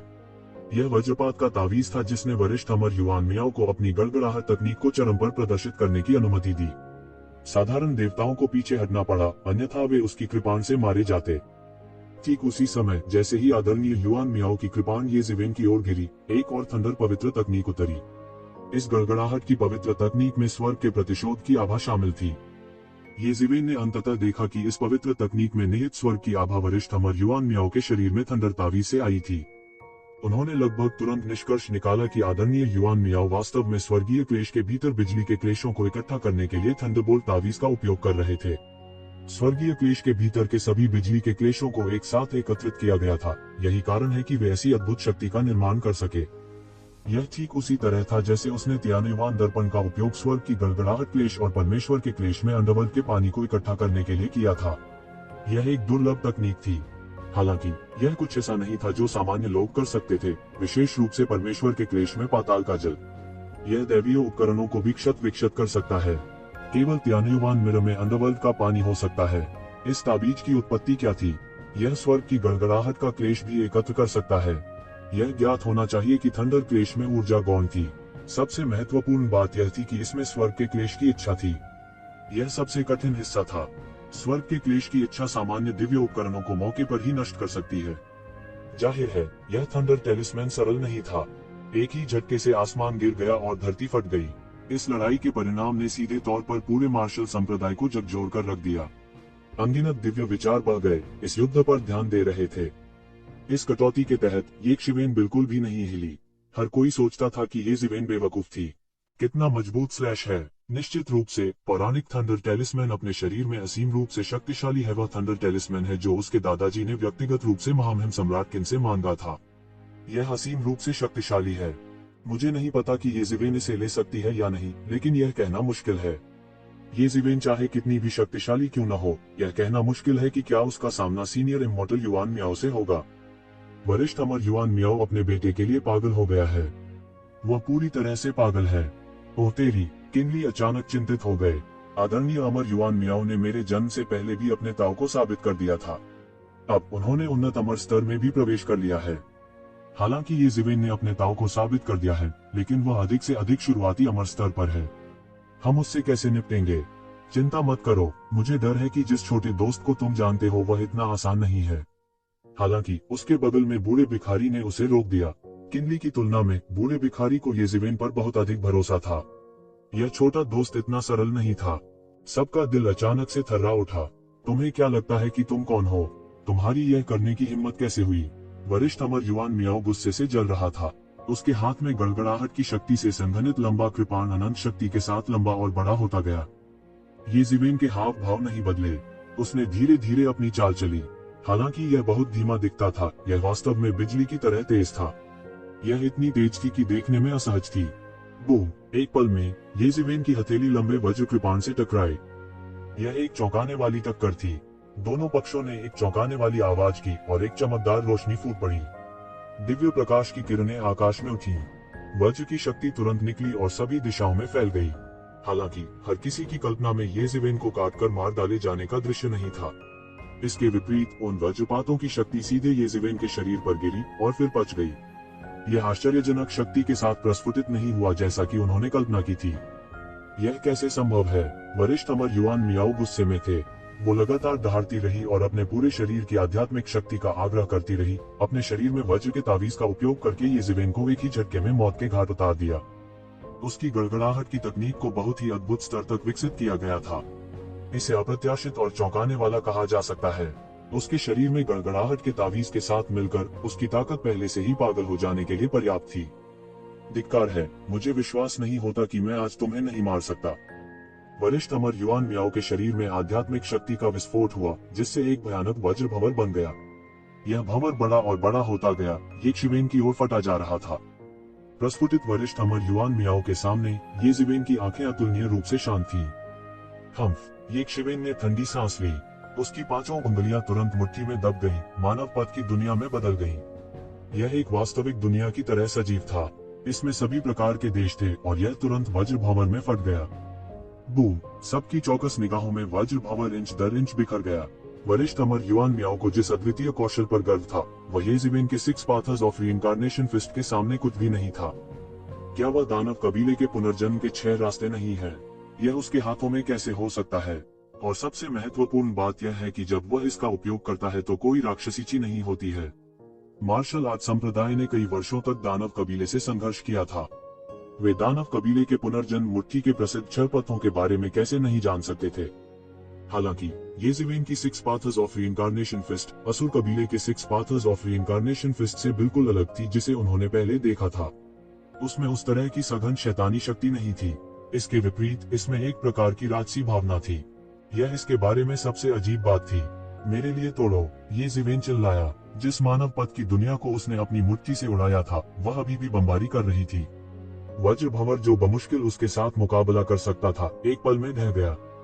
येज़िवेन की मुट्ठी की गति कम नहीं हुई और एक बार फिर सीनियर इमोर्टल युआन मियाओ की ओर धमाका हुआ। बूम! येज़िवेन के मुक्के के परिणाम सीधे सीनियर इमोर्टल युआन मियाओ द्वारा पकड़े गए। मैं कहता हूँ, मुझे कम मत समझना, वरिष्ठ अमर युआन मियाओ ने उपहास किया। उसके शरीर से भी एक प्रकार की सुनहरी रोशनी निकल रही थी। यह दिव्यता का प्रकाश नहीं था बल्कि एक विशेष साधना तकनीक का प्रकाश था। 99 प्रोफाउंड सोल्जर आर्ट। येज़िवेन ने अपनी आंखें सिकोड़ ली और तुरंत मार्शल आर्ट संप्रदाय की प्रसिद्ध शारीरिक साधना तकनीक को याद किया। उसने किनली को पहले एक बार इसका इस्तेमाल करते हुए देखा था, लेकिन यह इस बार जितना मजबूत नहीं था। बस इतना ही। मुझे उम्मीद नहीं थी कि आप जैसे पहाड़ी व्यक्ति ने इसके बारे में सुना होगा। मुझे आपको नरक में भेजते हुए देखें। वरिष्ठ अमर युआन मियाओ की पतली सफेद हथेली सुनहरी रोशनी की परत में लिपटी हुई थी। यह सीधे शून्य में घुस गया जैसे कि यह आकाश को चीर रहा हो। हथेली के संवेग ने वज्र की अनंत शक्ति को ढोया और तुरंत नीचे गिर गया। यह गर्जना और बिजली की शक्ति जैसा था। येज़िवेन की अत्याचारी बॉडी की तरह 99 प्रोफाउंड सोल्जर आर्ट और भी अधिक शक्तिशाली और दबंग था। यह इस समय पूरी तरह से प्रदर्शित किया गया था। 99 प्रोफाउंड सोल्जर आर्ट अच्छी है, लेकिन तुम पागल औरत अभी भी इससे दूर हो। येज़िवेन का चेहरा शांत था। अचानक उसने अपनी हथेली उठाई और एक अकल्पनीय प्रकाश में बदल गया जो फूट पड़ा। बूम! सोने और लोहे के 2 विशाल टुकड़ों के टकराने जैसी तेज आवाज हुई। आवाज पृथ्वी को चकनाचूर कर देने वाली थी। वज्रपात की प्रचंड शक्ति ने सब कुछ तहस नहस कर दिया। हमला विफल होने के बाद येज़िवेन ने वास्तव में पहले हमला करने की पहल की। उसके हाथों ने वज्र की शक्ति को भी चीर डाला। जिस बात ने सभी को और भी स्तब्ध कर दिया वह यह थी कि वज्रपात की शक्ति जिसे येज़िवेन के हाथों ने तोड़ दिया था उसमें स्वर्ग के प्रतिशोध की आभा भी शामिल थी। यह वरिष्ठ अमर युआन मियाओ की गड़गड़ाहट की शक्ति के समान ही था। क्या चल रहा है? क्या चल रहा है? हर कोई येज़िवेन के हाथों से बिजली गिरने की ताकत को भौचक्का होकर देख रहा था। यह असाधारण था। इतने वज्रपात से देवताओं को भी कँपकँपी का अनुभव हुआ। यह देवता के क्लेश में गड़गड़ाहट की शक्ति थी जिसे येज़िवेन ने उस समय एकत्र किया था। यहाँ तक अगर कोई पहले से ही एक भगवान था तब भी देवता के क्लेश का सामना करने से वह अपने दिल की गहराई से कांप उठेगा। और येज़िवेन के क्लेश के दौरान आने वाला थंडर क्लेश आम लोगों के स्तर से बहुत आगे था। येज़िवेन के हाथों से निकलने वाली गड़गड़ाहट की शक्ति को थंडर तालिस्मन्स ने संघनित कर दिया था। यह अकल्पनीय था कि इसमें दुनिया को तहस नहस करने की ताकत थी। धत्तेरी की इस समय यहाँ तक वरिष्ठ अमर युआन मियाओ भी येज़िवेन द्वारा लाए गए मजबूत खतरे को महसूस कर सकते थे। उसकी पतली सफेद हथेली घनी भरी तराजू से ढकी हुई थी। ये तराजू भी वज्र जादू के आकर्षण से बने थे। इन गड़गड़ाहट जादू आकर्षण ने गड़गड़ाहट के नियम का सही सार दर्ज किया। एक साधारण व्यक्ति इनमें से किसी एक जादुई ताबीज को प्राप्त करके गड़गड़ाहट और बिजली के उपयोग में विशेषज्ञ बन सकता है। अनंत गड़गड़ाहट की महिमा हवा में व्याप्त हो गई और आकाश में एक विशाल गड़गड़ाहट का भंवर बन गया।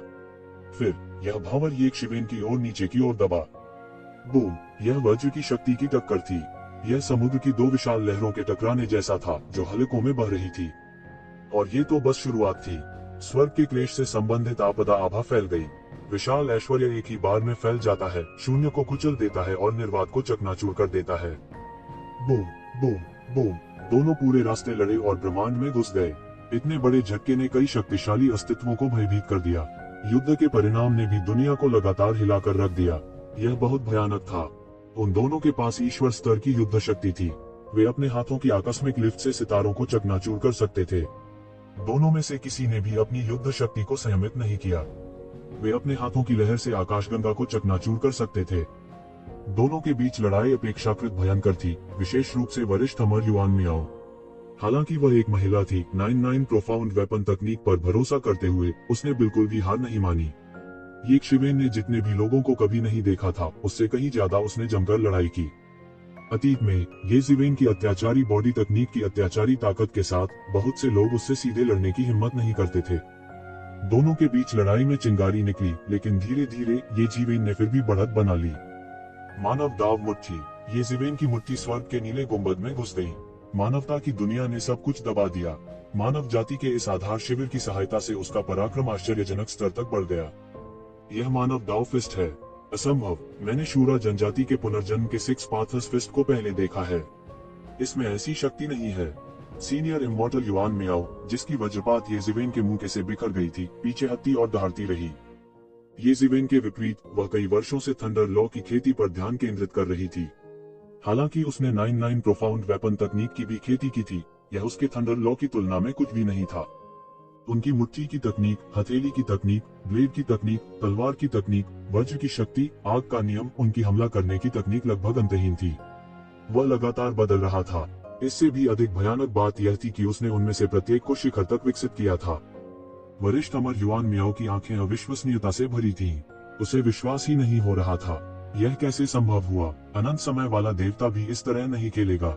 क्योंकि उनमें से किसी एक में समान समय केंद्रित था, इसलिए प्राप्त की गई उपलब्धियां समय के विस्तार से प्राप्त की गई उपलब्धियों से कहीं अधिक होंगी। इससे भी ज्यादा भयानक बात यह थी कि ये जीवेन की सिक्स पाथर्स ऑफ रीइंकार्नेशन फिस्ट ने उस पर बहुत अधिक दबाव डाला, विशेष रूप से स्वर्गीय क्षेत्र में। पुनर्जन्म मुट्ठी के 6 पथों के मानव दाव मुट्ठी को यहाँ पानी में मछली की तरह कहा जा सकता है। धीरे धीरे इसने स्वर्गीय क्षेत्र के नियमों की शक्ति भी प्राप्त की, जिससे उसकी शक्ति और भी अधिक शक्तिशाली हो गई। इस बिंदु तक साधना करने में सक्षम होना शायद वह सरल नहीं था। वरिष्ठ अमर युआन मियाओ अकेले नहीं थे जो हैरान थे। यहाँ तक मार्शल आर्ट संप्रदाय और प्रमुख बलों के दाव सत्यापन विशेषज्ञ भी हैरान और स्तब्ध रह गए। विशेष रूप से जेड शून्य साधु गुरु, वह और भी हैरान था। उसने पहले भी एक बार यक्षिवेन के साथ लड़ाई की थी, लेकिन उस समय उसे केवल यही महसूस हुआ कि यक्षिवेन अथाह है। वह यक्षिवेन की नींव का पता नहीं लगा सका, जो उसे बेहद भयभीत करने के लिए काफी था। अन्यथा जेड शून्य संत मास्टर के रूप में उनकी प्रतिष्ठित पहचान के साथ जब उन्हें इस तरह से नजरअंदाज किया गया तो वे इसे कैसे जाने दे सकते थे। हालांकि उन्होंने कभी नहीं सोचा था कि यक्षिवेन इस हद तक मजबूत होंगी। उसकी आभा भयानक थी। यदि वह होते तो इस समय परास्त हो जाते। यक्षिवेन में लगभग कोई कमजोरी नहीं थी। उनके पास असीम शक्ति और महान गति थी। वह सभी प्रकार के लॉ मार्शल आर्ट में भयानक हद तक कुशल था। इसके अलावा उसकी चालन तकनीक उत्कृष्ट थी और उसकी गति अत्यंत तेज थी। वह लगभग एक राक्षस था जिसमें कोई कमजोरी नहीं थी। वरिष्ठ अमर युआन मियाओ की ताकत अभी भी उससे ऊपर थी, लेकिन ये जीवेन के हमले के तहत वह पहले से ही एक नुकसानदेह स्थिति में गिरना शुरू कर चुका था। अगर यह वह होता तो शायद उसकी स्थिति और भी खराब होती। सीनियर इमोर्टल युआन मियाओ के थंडर भावर को तोड़ने के बाद ये जीवेन ने एक कदम आगे बढ़ाया और एक पल में सीधे सीनियर इमोर्टल युआन मियाओ के सामने पहुंचे। उसने फिर से मुक्का मारा। उसके लिए इस कदम का बिल्कुल भी उपयोग नहीं किया गया था। वरिष्ठ अमर युआन मियाओ के लिए उसकी मुट्ठी की शक्ति लगभग अंतहीन थी। यह अनंत शक्ति वाली लहरों की तरह निरंतर था। यहाँ तक अगर वह केवल मानव दाव मुट्ठी का उपयोग कर रहा था, यह पहले से ही अत्याचारी और भयानक था। ये जीवेन के सिर के ऊपर मानव कबीले की दुनिया दिखाई दी। मूल रूप से यह केवल एक अपेक्षाकृत धुंधली दुनिया थी जिसमें कोई विशेष विशेषता नहीं थी। हालांकि इस समय सीनियर इमोर्टल युआन मियाओ यह जानकर भयभीत थे कि मानव दाव मुट्ठी जिसे ये जीवेन ने नष्ट कर दिया था, एक ऐसी दुनिया में विकसित हो गई थी जो धीरे धीरे स्वर्ग क्षेत्र की उपस्थिति में विकसित हुई थी। पहाड़, नदियां, खगोल विज्ञान और भूगोल लगभग स्वर्ग के क्षेत्र की उपस्थिति के निकट आने लगे थे। इस खोज ने अचानक उसे थोड़ा भयभीत कर दिया। यह कैसे संभव है? जैसे जैसे ये जीवेन के सिर के ऊपर की दुनिया स्वर्ग के दायरे की तरह बनती जा रही है, मानव दाव मुट्ठी की शक्ति जिसे ये जीवेन ने विस्फोट किया था, वह भी अधिक थी। यह ऐसा था मानो उसने धीरे धीरे स्वर्ग क्षेत्र के साथ सम्मिलन पूरा कर लिया हो और स्वर्ग क्षेत्र की शक्ति उधार ले ली हो। और उसकी दृष्टि गलत नहीं थी। ये जीवेन वास्तव में स्वर्ग क्षेत्र की शक्ति उधार ले रही थी। उन्होंने स्वर्ग क्षेत्र में दाव को प्राप्त नहीं किया, इसलिए स्वर्ग क्षेत्र के लिए कोई बंधन या भागीदारी नहीं थी। हालांकि ह्यूमन दाव फिस्ट की मदद से उन्होंने वास्तव में स्वर्ग क्षेत्र के साथ संबंध को पूरा किया। यह सबसे कठिन कार्य था। वह अपने दिल में भी बेहद उत्साहित था। इसका मतलब यह था कि मानव दाव मुट्ठी की शक्ति और भी मजबूत हो सकती है। यह उनकी सभी मार्शल आर्ट को भी पार कर सकता है और अब तक की सबसे शक्तिशाली मार्शल आर्ट बन सकता है। इसके अलावा स्वर्ग के क्षेत्र में यह शक्ति और भी अधिक स्पष्ट होगी। उसकी दुनिया में एक सफेद इंद्रधनुष आसमान में उड़ गया। आकाश और पृथ्वी के बीच का स्थान ढका हुआ था, पूरी तरह से उस प्रकाश से बदल दिया गया था जो उससे फूट पड़ा था। जैसे ही उसने अपनी चाल चली, उसने पूरी मानव दाव दुनिया को नष्ट कर दिया। क्रैक क्रैक, उसके सामने वो थंडर तालिस्मैन बिखर गए और बिखर गए। ये ज़मीन की मानव दाव दुनिया से गायब हो गए। उनमें से कई उसके द्वारा अवशोषित भी हो गए थे। यह कहा जा सकता है कि उसके सामने वरिष्ठ अमर युआन मियाओ बस पीछे हट रहा था। भाड़ में जाओ। ये ज़मीन के लगातार दबाव का सामना करते हुए सीनियर इमोर्टल युआन मियाओ एक दयालु व्यक्ति नहीं थे। उसकी आंखें अचानक खुल गईं और उसके शरीर के चारों ओर वास्तव में एक हरे रंग का कमल दिखाई दिया। इस हरे कमल के कंट्रास्ट में वह और भी शानदार और बेजोड़ लग रही थी। आभा, जो एक प्रकार के क्लेश का प्रतिनिधित्व करती थी, तुरंत निकल गई। जैसे ही यह हरा कमल दिखाई दिया, येक्षिवेन ने तुरंत एक मजबूत खतरा महसूस किया। यह हरा कमल एक प्रकार के प्रलय के दिन क्लेश आभा का प्रतिनिधित्व करता था। क्लेश के बाद पुनर्जन्म की आभा भी प्रबल हो रही थी। ग्रीन लोड्स पवित्र तकनीक। येक्षिवेन की आंखें अचानक चौड़ी हो गईं।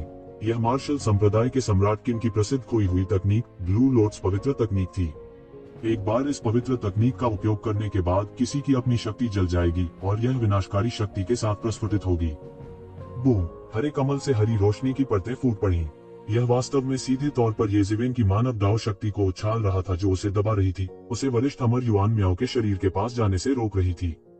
इस समय वरिष्ठ अमर युआन मियाओ का शरीर लपटों के एक समूह के साथ जलता हुआ प्रतीत हो रहा था। लपटों का यह समूह हरे कमल के आकार का था। इसे देखते हुए वह ग्रीन लोड संत की तरह ही कुलीन और पवित्र लग रही थी। हालांकि इसके पीछे का रहस्य केवल मार्शल संप्रदाय के लोग ही जानते थे। यह ठीक था, क्योंकि वे ग्रीन लोड्स पवित्र तकनीक की शक्ति और खामियों को जानते थे कि हर कोई ग्रीन लोड्स पवित्र तकनीक को नियंत्रित नहीं कर सकता था। सम्राट किन के परिवर्तन के बाद भी यह ग्रीन लोड्स पवित्र तकनीक आम लोगों के लिए नियंत्रित करना अभी भी मुश्किल था। मार्शल संप्रदाय की पैतृक शिक्षाओं के अनुसार जब तक कि यह जीवन और मृत्यु की स्थिति न हो, ग्रीन लोड्स पवित्र तकनीक का उपयोग करने की अनुमति नहीं थी। वरिष्ठ अमर युआन मियाओ को वास्तव में ग्रीन लोड्स पवित्र तकनीक का उपयोग करने के लिए मजबूर किया गया था। इस येज़िवेन का मूल क्या है? एक मार्शल संप्रदाय मास्टर बड़बड़ाया। सम्राट की विरासत के रूप में मार्शल संप्रदाय की स्थिति राजा संप्रदाय की तुलना में भी अधिक थी। वे गर्व और अहंकारी कैसे महसूस नहीं कर सकते थे। उसी क्षेत्र में मार्शल संप्रदाय लगभग अजेयता का प्रतिनिधित्व करता था, लेकिन वरिष्ठ अमर युआन मियाओ को येज़िवेन द्वारा इस बिंदु तक दबा दिया गया था जिसका क्षेत्र उससे बहुत हीन था। उसे ग्रीन लोड्स पवित्र तकनीक का उपयोग करने के लिए भी मजबूर किया गया था। उनके दिल में सहानुभूति की भावना होना उनके लिए अपरिहार्य था। आखिरकार वरिष्ठ अमर युआन मियाओ हजारों वर्षों से उनके साथी शिष्य थे और येज़िवेन सिर्फ एक बाहरी व्यक्ति थे। लेकिन अब जब बात यहाँ तक गई थी तो कुछ भी कहना बेकार था। उनमें से दो स्पष्ट रूप से बाहर चले गए थे और कुछ समय के लिए उन्हें मना करना उनके लिए असंभव था। आकाश के ऊपर हर कोई अपनी नग्न आंखों से देख सकता था कि अनगिनत आध्यात्मिक ऊर्जाएं तेजी से संघनित हो रही थी और वरिष्ठ अमर युआन मियाओ के पीछे हरे कमल में उड़ेल रही थी। हरा कमल भी धीरे धीरे खिल रहा था। मूल कली से यह जल्दी से एक आश्चर्यजनक और सुंदर हरे कमल में खिल गया। इसने एक प्रकार के वीर और राक्षसी आकर्षण और कयामत और सर्वनाश की भावना को उजागर किया। यह बेहद खतरनाक एहसास था। सीनियर इमोर्टल युआन मियाओ मुस्कुराए और उसके सुंदर चेहरे पर एक पागलपन चढ़ गया। उसकी पतली सफेद हथेली पर एक प्रकार की ज्वाला निकली जिससे हरे कमल का निर्माण हुआ। आप मर जाने पर भी मुझे ग्रीन लोड्स पवित्र तकनीक का उपयोग करने के लिए मजबूर करने में सक्षम होने पर गर्व कर सकते हैं। यह ग्रीन लोड्स पवित्र तकनीक वास्तव में भयानक है। किंवदंती है कि यह गुप्त तकनीक किन सम्राट द्वारा प्राप्त की गई थी। बाद में उसके द्वारा इसमें सुधार किया गया, अन्यथा किन सम्राट के अलावा कोई और इसका उपयोग करने में सक्षम नहीं होगा। अब तक हालांकि मार्शल संगठन के लोगों को गुप्त तकनीक प्राप्त हुई है, वे शायद ही कभी इसका इस्तेमाल करते हैं। हालांकि मैंने भी लंबे समय से ग्रीन लोड्स सीक्रेट तकनीक के बारे में सुना है, लेकिन मैंने इसे कभी नहीं देखा। यह है कि ग्रीन लोड्स पवित्र तकनीक को शामिल करने से किसी की ताकत में काफी सुधार किया जा सकता है। यहाँ तक उन्नत संस्करण भी कोई अपवाद नहीं है। यह सम्राट किन की गुप्त तकनीक है। ग्रीन लोड्स सीक्रेट तकनीक को देखकर सीनियर युआन मियाओ फूट पड़ा। हर कोई हैरान रह गया। बहुत से लोग यह भी समझ गए कि ग्रीन लोड्स पवित्र तकनीक का उपयोग करने के लिए मजबूर होने का क्या मतलब है। यह लगभग एक मृत अंत के लिए मजबूर होने जैसा था। ग्रीन लोड्स पवित्र तकनीक का उपयोग करने के बाद सीनियर युआन मियाओ का शरीर अनगिनत शक्ति के साथ फूट पड़ा, जैसे कि वह दुनिया में एकमात्र अधिपति हो। हरी कमल की पंखुड़ियां एक एक करके खिल गईं। अंदर अनगिनत संसार थे। ब्रह्मांड का जन्म और विनाश हुआ। ब्रह्मांड का एक दृश्य हटा दिया गया था। बिजली चमकी और गड़गड़ाहट हुई, या लावा और आग का समुद्र दिखाई दिया। सीनियर युआन मियाओ की शक्ति और मजबूत होती जा रही थी। उसके शरीर के चारों ओर लॉ कोट की एक परत दिखाई दी।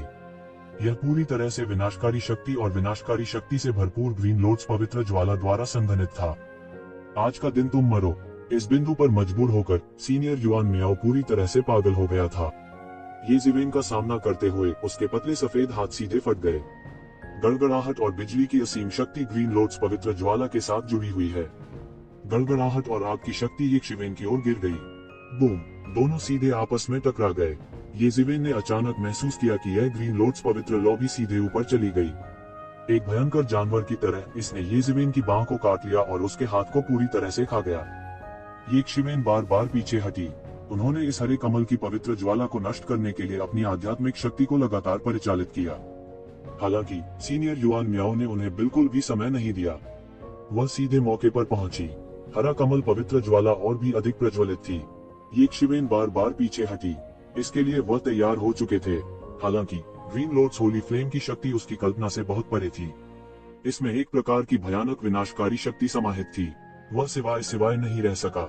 यह कुछ ऐसा नहीं था जिसकी कोई सामान्य व्यक्ति कल्पना कर सकता है। यदि उसका अत्याचारी शरीर उसका समर्थन नहीं करता तो एक साधारण व्यक्ति पहले ही जलकर राख हो जाता। इससे भी ज्यादा चौंकाने वाली बात यह थी कि यह ग्रीन लॉर्ड्स पवित्र अग्नि एक दोधारी तलवार थी। जब यह दूसरों को जलाता था तो यह स्वयं भी जलता था और साथ ही यह ग्रीन लॉर्ड्स पवित्र अग्नि द्वारा भी जलाया जाता था।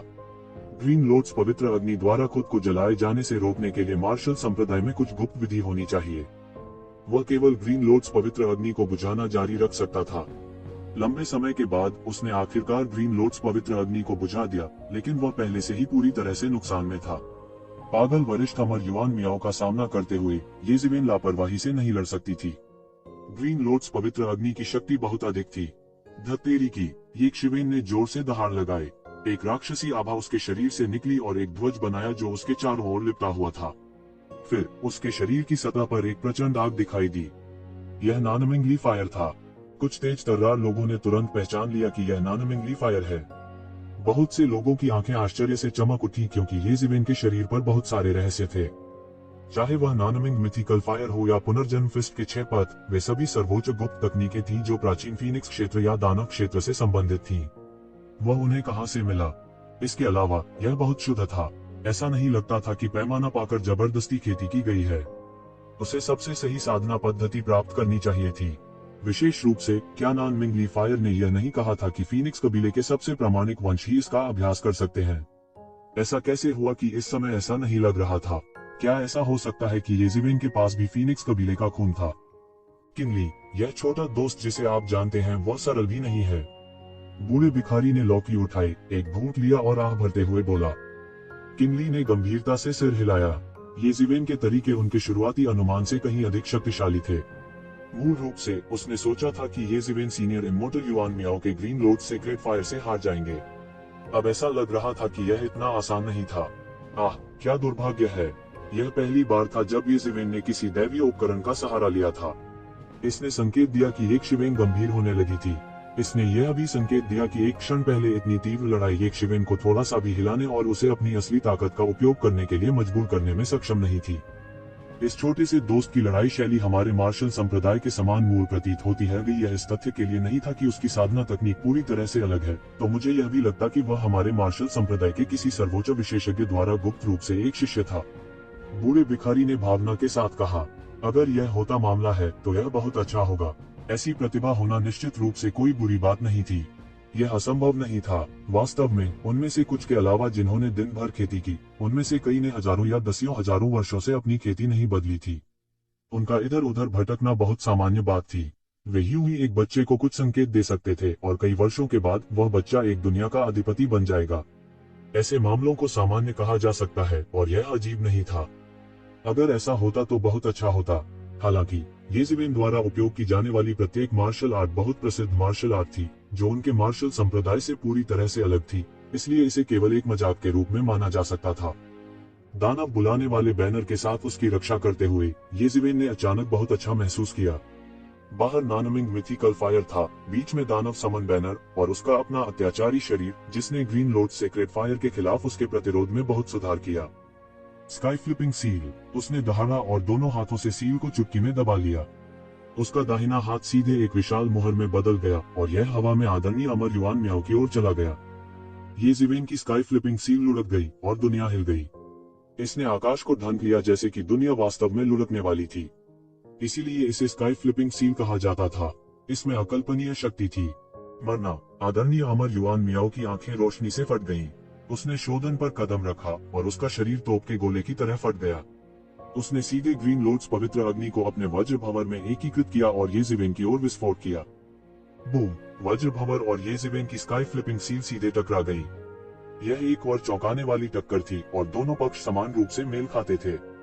वह लगातार पीछे हट गया। प्रारंभ में आदरणीय अमर युआन मियाओ केवल एक साधारण अंतिम चरण अमर स्तर था। उसकी ताकत वास्तव में ये शिवेन की तुलना में नगण्य थी। ये जिवेन लंबे समय से अंतिम चरण के अमर स्तर के विशेषज्ञों का सफाया करने में सक्षम थी। हालांकि ग्रीन लोड्स पवित्र तकनीक की मदद से आदरणीय अमर युआन मियाओ एक ही बार में अंतिम चरण के अमर स्तर के शिखर पर चढ़ सकता है। ये शिवेन के साथ प्रतिस्पर्धा करने के लिए पर्याप्त था। यह ग्रीन लोड्स पवित्र तकनीक वास्तव में अद्भुत थी। यह सम्राट किन की खोई हुई तकनीक होने के योग्य थी। इसमें सुधार किया गया था। ऐसा कहा जाता था कि सम्राट के नतीज में उच्च स्तर के लोगों से लड़ने के लिए ग्रीन लोड्स पवित्र तकनीक पर निर्भर थे। यह लगभग अब एक शिवेन जैसा था। हालांकि टक्कर के बाद सबसे पहले ये जिवेन टूट गई थी। फिर एक क्षण में एक अद्भुत प्रकाश फूट पड़ा। उस समय ये जिवेन के हाथ में आसमान को चीरने वाली तलवार दिखाई दी। दिव्य तलवार की शक्ति आकाश में उड़ गई। यह अतुलनीय रूप से भव्य था। यह आकाश में चला गया और सीधे प्रकाश की एक विशाल किरण खींची जो आकाश में उड़ गई। वह अब और इंतजार नहीं करना चाहता था और समस्या को हल करने के लिए दृढ़ था। क्या आपके पास वास्तव में एक दिव्य हथियार है? आदरणीय अमर युआन मियाओ को उम्मीद नहीं थी कि एक शिवेन अभी भी अपनी ताकत को छिपाएगा। वह और भी भड़की हुई थी। वह स्पष्ट रूप से उसे नीचे देख रहा था। अगर उसने ग्रीन लोड्स पवित्र तकनीक का इस्तेमाल नहीं किया होता तो शायद वो एक शिवेन को अपने ट्रम्प कार्ड का इस्तेमाल करने के लिए मजबूर भी नहीं कर पाती। उस समय लड़ाई देख रहे सभी लोग भी हैरान रह गए। ये शिवेन ने अपने सारे तुरुप के पत्ते इस्तेमाल नहीं किए थे। हालांकि आदरणीय अमर युआन मियाओ पूरी तरह से अलग था। उसने अपने सभी ट्रम्प कार्ड का इस्तेमाल किया था और यहाँ तक ग्रीन लोड सीक्रेट फायर का भी इस्तेमाल किया था। उसके पास कितने तुरुप के पत्ते हैं जिनका उसने उपयोग नहीं किया है? वह दिव्य अस्त्र इतना शक्तिशाली है, लेकिन मुझे लगता है कि मैंने इसे पहले कहीं देखा है। मुझे अब याद है, वह स्काई स्प्लिटिंग सोर्ड है। यह हिडन वैली के लॉर्ड ऑफ फ्लेम्स की तलवार है। उस मामले में वह वास्तव में हिडन वैली से है। बहुत से लोग अचानक चिल्लाए। यह पता चला कि वह हिडन वैली से था। विशेष रूप से अग्निदेव अत्यंत प्रसिद्ध थे। स्वर्ग के क्षेत्र में भी उन्होंने उसके बारे में सुना था। कुछ लोगों ने शुरुआती वर्षों में लपटों के देवता का युद्ध भी देखा था। स्काई स्प्लिटिंग तलवार के साथ वह लगभग अजेय था। हालांकि लपटों के भगवान की साधना अधिक से अधिक गहरी होती जा रही थी। उसका रुतबा भी बढ़ रहा था, इसलिए वह शायद ही कभी व्यक्तिगत रूप से लड़ता था। इसलिए कई लोग तो उनकी प्रतिष्ठा तक को भूल चुके थे। वह हिडन वैली से है। बूढ़े भिखारी ने आश्चर्य से कहा। हिडन वैली भी एक बहुत बड़ी किंग लेवल फोर्स थी। संप्रदाय में अनगिनत विशेषज्ञ थे। शायद मैं मूल रूप से उन्हें हमारे मार्शल संप्रदाय में शामिल होने की सिफारिश करना चाहता था। किसने सोचा होगा कि विभिन्न चीजों के कारण इसमें देरी होगी। अब वह हिडन वैली में भी शामिल हो गया है। लेकिन सामान्य तौर पर वह भी एक इंसान है। हमारी मानव जाति के पास एक और महान विशेषज्ञ है, इसलिए हमें खुश होना चाहिए। किनली ने सिर हिलाया और कहा, यह कहना मुश्किल है। बाहर मानव जाति के हजारों विशेषज्ञ हैं, उनमें से बहुतों के दिल में अभी भी उनका वंश नहीं है। इस छोटे से दोस्त के लिए यह कहना मुश्किल है। बूढ़ा भिखारी बोला, यह कौन सी तलवार है? आदरणीय अमर युआन मियाओ हैरान रह गए। लेकिन जब वो अभी भी सदमे में थी, ये शिवेन पहले ही दब चुकी थी। अत्यधिक दबाव लेकर वह सीधे नीचे गिरा और तुरंत उसे मौके पर ही दबा दिया। राजा अत्याचारी वंश। ये जिवेन की लंबी तलवार के दबाव ने सीधे कुचल दिया। यह अप्रतिरोध्य था। वरिष्ठ अमर युआन मियाओ के शरीर के चारों ओर ग्रीन लोड्स पवित्र अग्नि को ये जिवेन ने दबा दिया था। उसके शरीर पर छिपा कवच पूरी तरह से चकनाचूर हो गया था। पफ! आदरणीय अमर युआन मियाओ से मुंह भर खून निकला। वो सीधे ये जिवेन की तलवार से कट गई थी और उसका शरीर लगभग कट गया था। अचानक शून्य में एक बड़ा हाथ अचानक आ गया और आदरणीय अमर युआन मियाओ को मौके पर ही ले गया। गति इतनी तेज थी कि एक शिवेन भी प्रतिक्रिया नहीं कर सकी। इस बड़े हाथ की गति इतनी तेज थी कि एक शिवेन भी समय पर प्रतिक्रिया नहीं कर सकती थी। वह केवल बड़े हाथ से सीनियर अमर युआन मियाओ को बचाते हुए देख सकता था। ये जिवेन का चेहरा तुरंत बदसूरत हो गया। दोनों की लड़ाई में एक सुपर एक्सपर्ट ने बीच बचाव किया था। दोनों की वर्तमान साधना के साथ यहाँ तक एक शाश्वत क्षेत्र विशेषज्ञ भी वरिष्ठ अमर युआन मियाओ को चुपचाप दूर नहीं ले जा सकता था। ये जिवेन की कोई प्रतिक्रिया नहीं थी। मार्शल संप्रदाय के उपकुलपति। येज़िवेन के दिमाग में केवल ये 5 शब्द आए। मार्शल संप्रदाय के उपसंरक्षक जो केवल किंवदंतियों में मौजूद थे। यदि यह वास्तव में मार्शल संप्रदाय के उपकुलपति थे, तो यह वास्तव में ऐसा कोई नहीं था जिससे वे वर्तमान में निपट सके। वह धीरे धीरे मार्शल संप्रदाय में उतरा। भाई ये मामला। किनली का चेहरा भी बेहद बदसूरत था। हालांकि मार्शल संप्रदाय में उसकी स्थिति इतनी अधिक नहीं थी कि उसकी तुलना इस तरह के शीर्ष मैग्नेट से की जा सके। रहने भी दो। येज़िवेन का चेहरा ठंडा था। वरिष्ठ अमर युआन मियाओ के साथ उनकी कोई दुश्मनी नहीं थी, लेकिन अब जब गाओ चेंगे उनके शिष्य बन गए थे, तो वे स्वाभाविक रूप से किसी भी कर्म को स्वीकार कर लेते थे। हर कोई एक शिवेन को अलग तरह से देखता था। उन्होंने मूल रूप से सोचा था कि वह एक पहाड़ी आदमी था जो कहीं से भी बाहर आया था, लेकिन अभी अभी उन्हें पता चला कि वह हिडन वैली से था। इसके अलावा यह संभावना थी कि वह लॉ भगवान द्वारा मूल्यवान एक नवागंतुक था। ये बिल्कुल अलग था। फ्लेम लॉर्ड अब हिडन वैली के सभी मामलों के प्रभारी थे। उनकी स्थिति तुच्छ नहीं थी। इसके अलावा वह एक प्रसिद्ध बिजली घर भी थे। अगर वह मुंह नहीं देना चाहते थे तब भी मुंह देना पड़ता था। आपके बॉस वो कितनी भी बार इस मामले को सुलझाना चाहते हैं, मैं अपने शिष्य गाओ चेंगे की बात को स्वीकार करूंगा। अगर कुछ है तो बेझिझक मेरी तलाश करें, येज़िवेन ने हल्के से कहा। मार्शल सेक्ट में हर कोई काफी शर्मिंदा दिख रहा था। अंत में यह मामला कुछ ऐसा नहीं था कि उनका मार्शल संप्रदाय से ही था। अगर यह खुलासा हुआ तो यह एक पारिवारिक घोटाला होगा। मार्शल संप्रदाय के पास ऐसा दुष्ट प्राणी था, लेकिन फिर भी उन्हें इस दुष्ट प्राणी के लिए न्याय की तलाश करनी थी। यह मामला अच्छा नहीं था, चाहे वे इसे कैसे भी देखें। किनली, मैं इस मामले में ज्यादा कुछ नहीं कहूंगी। मुझे लगता है कि आपको भी समझना चाहिए कि मैं इस बार इसलिए आई क्योंकि मैं बिना किसी कारण के नहीं आई। मुझे भी आपसे कुछ पूछना है, येज़िवेन ने कहा। मुझे बताओ, जब तक मैं यह कर सकता हूँ मैं इसे निश्चित रूप से करूंगा। किनली ने अपनी छाती थपथपाई और कहा, इस मामले ने अभी अभी उसकी प्रतिष्ठा खो दी थी। स्वाभाविक रूप से वह इसे चुराना चाहता था। क्या कोई गुप्त कमरा है? चलो विस्तार से बात करते हैं, येज़िवेन ने कहा। हाँ, मेरे साथ आओ। किनली सीधे येज़िवेन को मार्शल संप्रदाय की गहराई तक ले आए। ऐसा होने के बाद उसे बोझ जारी रखने में कोई दिलचस्पी नहीं रह गई थी। किनली येज़िवेन को एक गुप्त कमरे में ले गए और फिर कहा, आप बोल सकते हैं। यह वह जगह है जहां मैं आमतौर पर बंद कमरे में प्रशिक्षण लेता हूं। कोई भी आपको सुनने में सक्षम नहीं होगा। यह इस तरह है, मुझे कुछ के लिए मानव दुनिया में जाने की जरूरत है। मुझे नहीं पता कि क्या आपके पास मेरी मदद करने का कोई तरीका है, येज़िवेन ने पूछा। मूल रूप से वह सीधे मानव दुनिया में प्रवेश करना चाहता था, लेकिन बाद में उसने पाया कि मानव दुनिया बहुत अजीब है। यह अन्य दुनिया की तरह नहीं था, कोई प्रवेश द्वार नहीं था। यह केवल स्वर्ग के दायरे का एक अधीनस्थ स्थान था। स्वर्ग के दायरे से गुजरे बिना सीधे प्रवेश करना असंभव था। नहीं तो उसे अपनी सांस बर्बाद करने की कोई जरूरत नहीं थी। यह किनली अचानक हिचकिचाए। हालांकि मुझे नहीं पता कि आप मानव दुनिया में क्या करना चाहते हैं। मैं आपको बता सकता हूं कि यह असंभव है। क्यों? येज़िवेन ने पूछा। क्या ऐसा हो सकता है कि वरिष्ठ अमर युआन मियाओ का बेटा भी मानव दुनिया का मूल निवासी है? यह इसलिए था क्योंकि उसने वरिष्ठ अमर युआन मियाओ के बेटे के बारे में सुना था कि उसे अचानक प्रेरणा मिली थी। ईमानदारी से कहूं तो यह मामला हमारे किन परिवार के पूर्वज सम्राट किन से जुड़ा है। कई साल पहले दानव जाति के आक्रमण के कारण पूर्वज ने ज्ञान प्राप्त करने के बाद मानव दुनिया को बड़ी ताकत से सील कर दिया और मानव दुनिया में मानव जाति की रक्षा करने के लिए स्वर्ग क्षेत्र का एक अधीनस्थ स्थान बन गया। बाहरी बुराई द्वारा आक्रमण किया गया।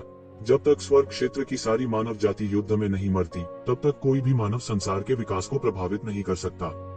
पूर्वजों के शब्दों में, हम लोग मार्शल आर्ट की खेती करते हैं और बेहतर स्तर पर चढ़ते हैं, न कि हमें श्रेष्ठ होने देने के लिए, बल्कि इन सामान्य लोगों की रक्षा करने के लिए, किनली ने कहा। येज़िवेन ने तुरंत सम्मान महसूस किया। सम्राट किन वास्तव में एक बड़े दिल और बड़े साहस के साथ एक शक्तिशाली व्यक्ति थे, लेकिन साथ ही उनके दिल में बेहद निराशा भी थी। इस दुनिया में कितने लोग सम्राट किन द्वारा छोड़ी गई सील और बाधा को खोल सकते हैं? चाहे वह कितना भी अहंकारी क्यों न हो, उसने ऐसा कहने का साहस नहीं किया। वही हमारी मानव जाति का प्रारंभिक स्थान है और हमारी मानव जाति का मूल भी है। यह बहुत महत्व का विषय है और इसमें कोई गलती नहीं हो सकती है। मैं विशिष्ट आंतरिक कारणों के बारे में बहुत स्पष्ट नहीं हूँ, लेकिन चूंकि पूर्वज ने मानव दुनिया को सील कर दिया था, इसलिए मानव दुनिया में लोग पारलौकिक क्षेत्र की साधना करने के बाद स्वर्ग क्षेत्र में आरोहण कर सकते हैं, जिसे वे 10,000 जीवन क्षेत्र कहते हैं। हालांकि हमारे लिए मानव दुनिया में वापस जाना बेहद मुश्किल है। वास्तव में वरिष्ठ अमर युआन मियाओ के बेटे को अनगिनत संसाधन खर्च करने के बाद निचले दायरे में भेजा गया था। हम उसे सुधारने के लिए मानव संसार के वातावरण का उपयोग करना चाहते थे। किसने सोचा होगा कि वह बाद में इतना दुष्ट प्राणी बन जाएगा? किनली ने निराशा के चेहरे के साथ कहा, मानव दुनिया का वातावरण स्वर्ग के दायरे से बहुत हीन है। जो लोग इससे बाहर खड़े हो सकते हैं वे बिना किसी अपवाद के सभी अद्वितीय प्रतिभाएं हैं। बिल्कुल गांव चेंगे की तरह। यदि उसका अच्छी तरह से पालन पोषण किया जाता है तो उसे तेजी से सुधार करने में देर नहीं लगेगी। ये लोग कम से कम डेमिगोड दायरे में हैं। यदि अवसर सही है तो उनके लिए सीधे तौर पर अपने दाव को साबित करना भी संभव है। ये ज़िवेन समझ गई थी कि बंजर पहाड़ और अनियंत्रित नदियां अनियंत्रित लोगों को जन्म देती हैं। हालांकि इस तरह के वातावरण ने लोगों को दृढ़ इच्छा शक्ति के लिए भी तैयार किया। इसके अलावा वे उस तरह के वातावरण में उत्कृष्ट क्षेत्र तक साधना करने में सक्षम थे। हुआंग वूजी की तरह, हालांकि वह ट्रू मार्शल डोमेन के वातावरण द्वारा प्रतिबंधित था और आगे नहीं बढ़ सका, प्रतिभा के मामले में ये ज़िवेन ने महसूस किया कि वह उन अद्वितीय प्रतिभाओं से कम नहीं था। हालांकि उन्होंने अचानक प्रतिक्रिया व्यक्त की और कहा, आपने कहा कि यह बेहद कठिन है, असंभव नहीं है ना? हाँ, यह असंभव नहीं है। वास्तव में हम अक्सर प्रतिभाशाली पौधों को निचले दायरे में भेजते हैं। सबसे पहले यह उन्हें प्रशिक्षित करना है, दूसरे यह किसी भी बदलाव को रोकने के लिए निचले दायरे की जानकारी को नियंत्रित करने के लिए भी है जिसके बारे में हमें पता नहीं है। किनली ने कहा, लेकिन यह आपके लिए असंभव है। आपकी वर्तमान खेती क्या है? आप पहले ही अपना दांव सिद्ध कर चुके हैं। मानव दुनिया के नियमों और पर्यावरण के साथ एक बार जब आप प्रवेश करते हैं तो क्या दुनिया अराजकता में नहीं होगी? यदि आपकी साधना एक कदम और आगे बढ़ती है तो जिन नियमों की आप साधना करते हैं वे मानव संसार को चकनाचूर करने में सक्षम होंगे। पूर्वज द्वारा पीछे छोड़े गए प्रतिबंध आप जैसे विशेषज्ञों को प्रवेश करने से रोकने के लिए हैं। सुनने के बाद यक्षिवन निराश हो गई। उसे उम्मीद नहीं थी कि जब उसे आखिरकार उम्मीद मिली तो परिणाम ऐसा होगा। उसके पास अभी भी किन सम्राट द्वारा छोड़ी गई मुहर को तोड़ने की ताकत नहीं थी। नहीं, मुझे इस मामले में हार नहीं माननी चाहिए। ये ज़िवेन की आंखों में फिर से लड़ने का जज्बा झलक रहा था। यह मामला न केवल उनकी अधूरी इच्छा से संबंधित था, बल्कि इससे भी महत्वपूर्ण बात यह थी कि यह उनके दाव सत्यापन से संबंधित था। यदि वह अपने हृदय में गांठ न बसा सका तो उसकी दाव मान्यता आईने में फूल और जल में चंद्रमा के समान होगी। लेकिन अगर आप कुछ करने के लिए नश्वर संसार में जाने की योजना बनाते हैं तो यह असंभव नहीं है। किन झूठ कहा, आपका वास्तविक शरीर निश्चित रूप से प्रवेश नहीं कर सकता, अन्यथा समय और स्थान का क्रम अव्यवस्थित हो जाएगा। लेकिन इसका मतलब यह नहीं है कि कोई दूसरा रास्ता नहीं है। आपके दिव्य विचार इसमें प्रवेश कर सकते हैं। ये ज़िवेन को अचानक एक एहसास हुआ। उसके चेहरे पर आश्चर्य का भाव दिखा और उसने कहा, यह सही है, इसे ऐसे ही किया जा सकता है। उनके लिए उनकी बस एक अधूरी इच्छा थी। उन्हें अपने वास्तविक शरीर के साथ आत्मा अवतार में नहीं जाना पड़ा।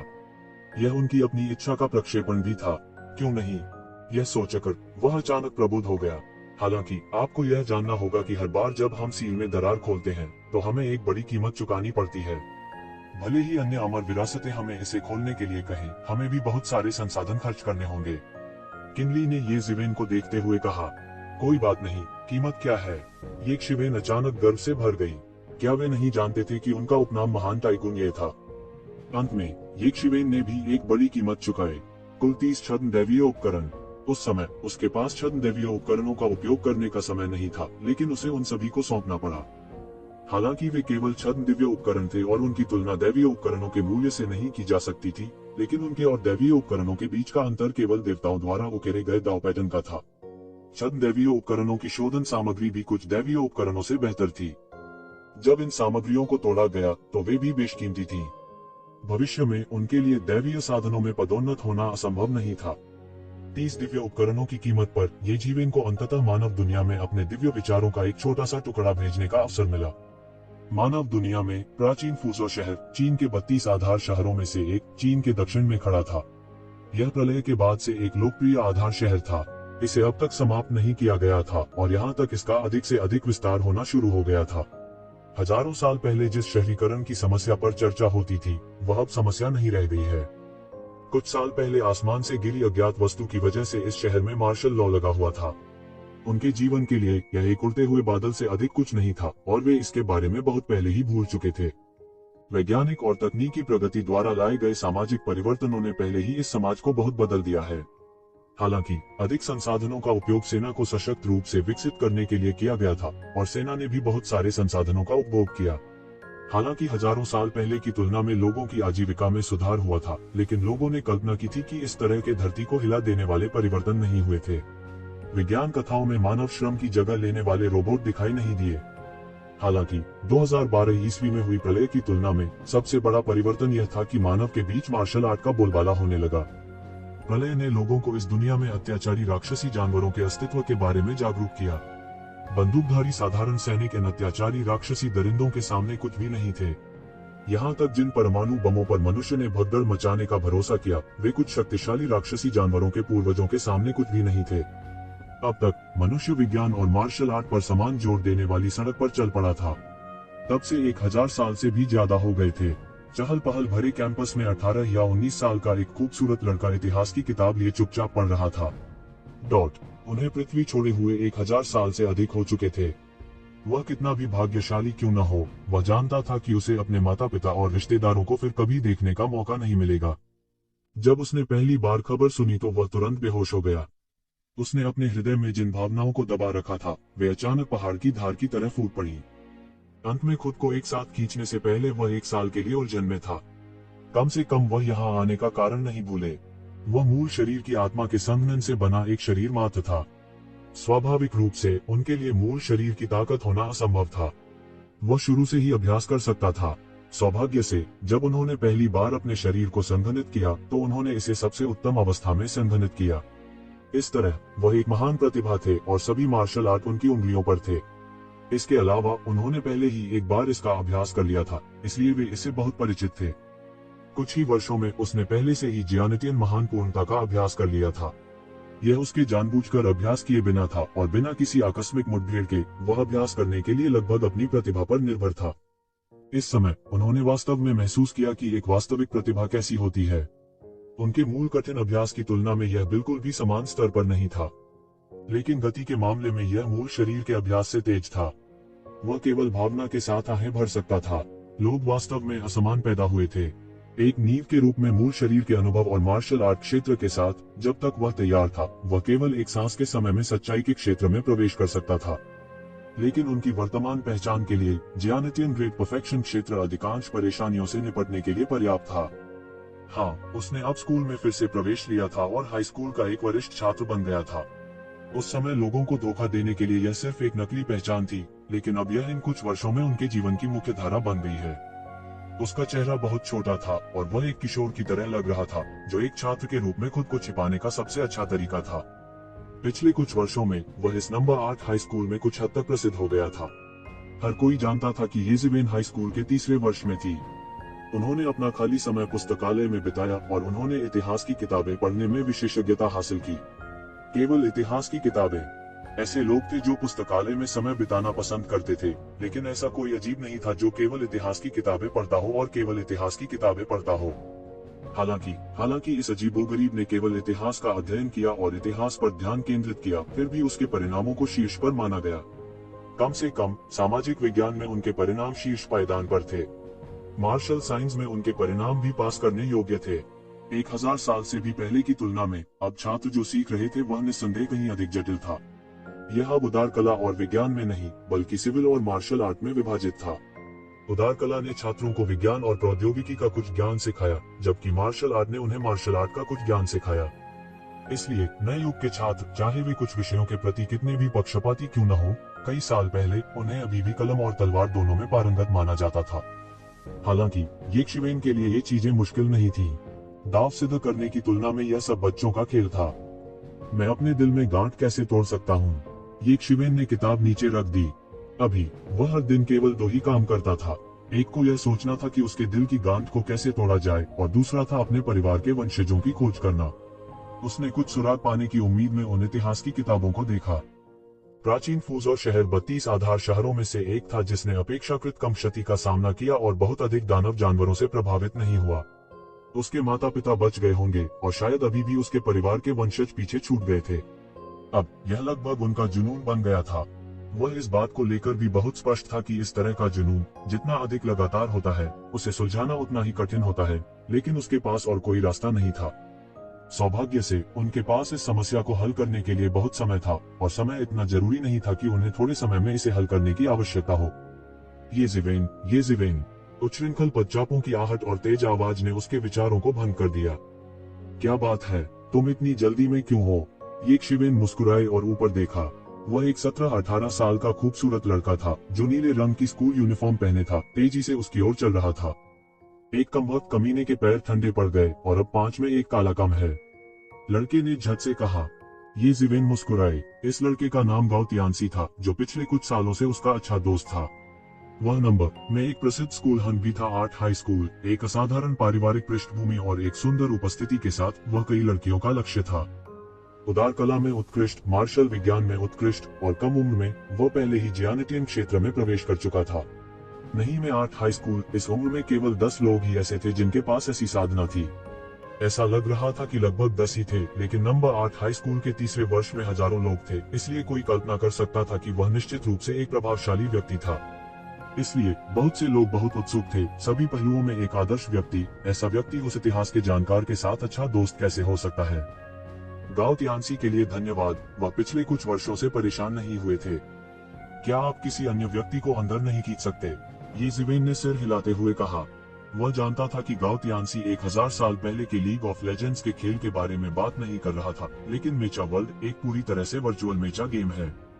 1000 साल से भी पहले के प्रलय के बाद से मानव जाति विज्ञान और मार्शल आर्ट दोनों के विकास की राह पर चल पड़ी थी और मार्शल आर्ट में अद्वितीय स्वामी थे। विज्ञान और प्रौद्योगिकी के क्षेत्र में मूल रूप से केवल विभिन्न विज्ञान कथा उपन्यासों में मौजूद थे और मेचा की मदद से यहाँ तक आम लोगों में भी दानव जानवरों से लड़ने की क्षमता हो सकती थी। हालांकि कुछ बेहद अत्याचारी अस्तित्व थे जो नंगे हाथों से राक्षस जानवरों से लड़ सकते थे, लेकिन आखिरकार कुछ ही लोगों के पास इस तरह की प्रतिभा थी। आखिरकार मार्शल आर्ट का अभ्यास करने वाले अधिकांश लोग केवल अपनी रक्षा के लिए अपने शरीर को मजबूत कर सकते थे, की तुलना में दानव जानवरों की विनाशकारी शक्ति, यह कहा जा सकता है कि यह काफी दूर था। दूसरी ओर मेचा के उद्भव ने आम लोगों को राक्षस जानवरों के खिलाफ लड़ने की क्षमता रखने की अनुमति दी और अधिक मेचा पायलटों की खेती करने के लिए सरकार ने यह पूरी तरह से वर्चुअल मेचा गेम विकसित किया जो लाइव मेका अनुकरण कर सकता था। लड़ाई जैसे ही यह खेल जारी किया गया, इसने तुरंत एक उन्माद पैदा कर दिया। विशेष रूप से पुरुषों के बीच इसने एक अंतहीन सनक पैदा कर दी। हर आदमी के दिल में हिंसा का एक छिपा हुआ तत्व था, लेकिन हर किसी को इसे बाहर निकालने का मौका नहीं मिला। जैसे ही यह खेल जारी किया गया, यह तुरंत पूरी मानव दुनिया में लोकप्रिय हो गया और मुख्य बल विभिन्न प्रमुख विश्वविद्यालयों के छात्र थे। मेचा वर्ल्ड में एक 5 सदस्यीय युद्ध टीम बुनियादी उपकरण थी और कई लोगों की अपनी निश्चित युद्ध टीम थी। कुछ मजबूत युद्ध टीमों को सेना द्वारा भी महत्व दिया जा सकता था और जैसे ही वे प्रवेश करते थे, सेना में समाहित हो जाते थे, उनके पास एक उच्च सैन्य रैंक होगी और अच्छे उपचार का आनंद लेंगे। यहाँ तक अगर उन्हें सेना में शामिल नहीं किया गया था, तब भी वे अपनी खुद की युद्ध टीम बना सकते थे और भाड़े की टीम बनकर वास्तविक दुनिया में सरपट दौड़ सकते थे। जिसके बारे में बोलते हुए ये जिवेन और गाओ तियानसी के जीवन को काटना नहीं चाहिए था, लेकिन अप्रत्याशित रूप से उन्होंने किया, क्योंकि एक बार ये जिवेन ने गलती से आभासी व्यवस्था की ताकत का खुलासा किया और एक समय के लिए आकाश को झकझोर दिया और इस तरह के बीच का अंतर उनका जन्म हुआ था। आप कहाँ से आए हैं? मेरी बैटल टीम एक 3 स्टार बैटल टीम है और जिन लोगों को चुना जा सकता है वे सभी मजबूत लोग हैं। क्या आपको लगता है कि आप यूं ही मेरे जैसा कोई पा सकते हैं? गाओ तियानसी ने तुरंत ये जिवेन को उम्मीद से भरी आंखों से देखते हुए कहा। मेचा वर्ल्ड में पायलटों और मेचा बैटल टीमों की ताकत को 1 स्टार से 9 स्टार, 1 स्टार से 3 स्टार, 1 स्टार से 3 स्टार के स्तर से मापा जाता था। शुद्ध शौकिया का स्तर था। 4 स्टार से 6 स्टार का स्तर था वास्तविक पेशेवर रैंकों का स्तर। इस स्तर का स्तर भी था सेना में विशेषज्ञों का स्तर और 7 सितारों से 9 सितारों का स्तर वास्तविक शीर्ष विशेषज्ञों का स्तर था। दानव जानवरों के समूहों में आगे और पीछे एकल शट के अस्तित्व का अस्तित्व। हालांकि गाओ तियानसी की युद्ध टीम केवल 3 सितारों के स्तर पर थी, लेकिन शौकिया युद्ध टीमों के बीच यह पहले से ही बहुत अच्छी मानी जाती थी। हाँ, 4 सितारा युद्ध टीमें मूल रूप से केवल विश्वविद्यालयों में मौजूद थी और सभी प्रकार की प्रतियोगिताओं में भाग लेने के लिए आधिकारिक क्लबों द्वारा 5 सितारों और 6 सितारों के पेशेवर रैंक पर हस्ताक्षर किए गए थे। उनकी ताकत बहुत मजबूत थी। हाई स्कूल में 3 स्टार बैटल टीम होने में सक्षम होने को पहले से ही प्रथम श्रेणी माना जाता था। मैं आपको बता रहा हूँ, इस बार आपको मेरी मदद करनी चाहिए। मुझे यह मैच जीतना होगा। मेरी युद्ध टीम ने लगातार 9 मैच जीते हैं। जब तक हम एक और मैच जीतते हैं, हम 4 की श्रेणी में आ सकते हैं। स्टार बैटल टीम, गाओ तियानसी ने कहा। ये जिवेन ने गाओ तियानसी को देखा। इस बच्चे की पारिवारिक पृष्ठभूमि बहुत अच्छी थी। वह मेचा खेलकर बड़ा हुआ। उसका स्तर पहले से ही 5 सितारों के स्तर पर था। यह काफी आश्चर्यजनक था। वह एक साधारण पेशेवर क्लब का मुख्य बल भी बन सकता था। हालांकि उनके साथी अच्छे नहीं थे। उनकी टीम के सदस्य केवल 3 सितारों के स्तर पर थे, जिससे उनकी युद्ध टीम 4 सितारा युद्ध टीम बनने में असमर्थ थी। एक को भगवान जैसे विरोधियों से डर नहीं लगता था, लेकिन वे सुअर जैसे साथियों से डरते थे। हालांकि गाओ तियानसी के साथी उतने बुरे नहीं थे, वे स्पष्ट रूप से गाओ तियानसी के प्रदर्शन को रोक रहे थे। अतीत में उन्होंने कई बार एक 4 सितारा युद्ध टीम बनने की कोशिश की थी, लेकिन अंत में वह असफल रहे। जब तक आप मुझे जीतने में मदद करेंगे, मैं अपनी बहन को आपसे मिलवा दूंगा। मैं गारंटी देता हूँ कि वह सुंदर होगी। इस समय गाओ तियानसी की अभिव्यक्ति थोड़ी खराब थी। मैं कहना चाहता हूँ, क्या आप सुनिश्चित हैं कि वह आपकी जैविक बहन है? ये जिवेन ने काली रेखाओं से भरे चेहरे के साथ कहा। बेशक, वह मेरी जैविक बहन है। क्या आपको लगता है कि मैं लापरवाही से किसी और की सिफारिश करूंगी? गाओ तियानसी ने ये जिवेन को तिरस्कार की दृष्टि से देखा। अच्छे भाई हो तो मना मत करना, चलो। फिर गाओ तियानसी बिना कुछ कहे ये जिवेन को स्कूल के वर्चुअल रूम में घसीट ले गया। मेचा दुनिया से जुड़ने के लिए विभिन्न उपकरणों की आवश्यकता थी और विभिन्न उपकरणों के अनुकरण की डिग्री स्वाभाविक रूप से अलग थी, और 8वीं हाई स्कूल में छात्रों के लिए प्रथम श्रेणी के मेचा सिमुलेशन केबिन खुले थे। वे सभी वर्चुअल रूम में थे। भाइयों, मैं तुम्हारे लिए एक महान गुरु को वापस लाया हूँ, गाओ तियानसी ने कहा। एक विशाल आभासी कमरे में 100 से कम सिमुलेशन केबिन नहीं थे, और यह केवल सिमुलेशन कमरों में से एक था। शहर के प्रमुख शहरों में से एक के रूप में 8वां हाई स्कूल वास्तव में समृद्ध और दबंग था। उसका बॉस, हमने ज्यादा पढ़ाई नहीं की, लेकिन आप हमसे झूठ नहीं बोल सकते। इतिहास के इस जानकार को कौन नहीं जानता? कुछ पारदर्शी सिमुलेशन केबिनों के बगल में एक लंबे और मजबूत किशोर ने अचानक शिकायत की। उसके बगल में एक छोटा और मोटा किशोर था और एक पतला किशोर। उनके चेहरे पर भी कुछ हद तक बेबसी थी। चे, हैरान मत होइए, बस इसके लिए अपने खोरियम सोने के कुत्ते की आंखों को अंधा करने की प्रतीक्षा करें। गाओ तियानसी ने अपने होठों पर हाथ फेरा और कहा, लेकिन यह देखा जा सकता है कि उनके बीच संबंध बहुत अच्छे थे। माहौल बहुत सौहार्दपूर्ण था।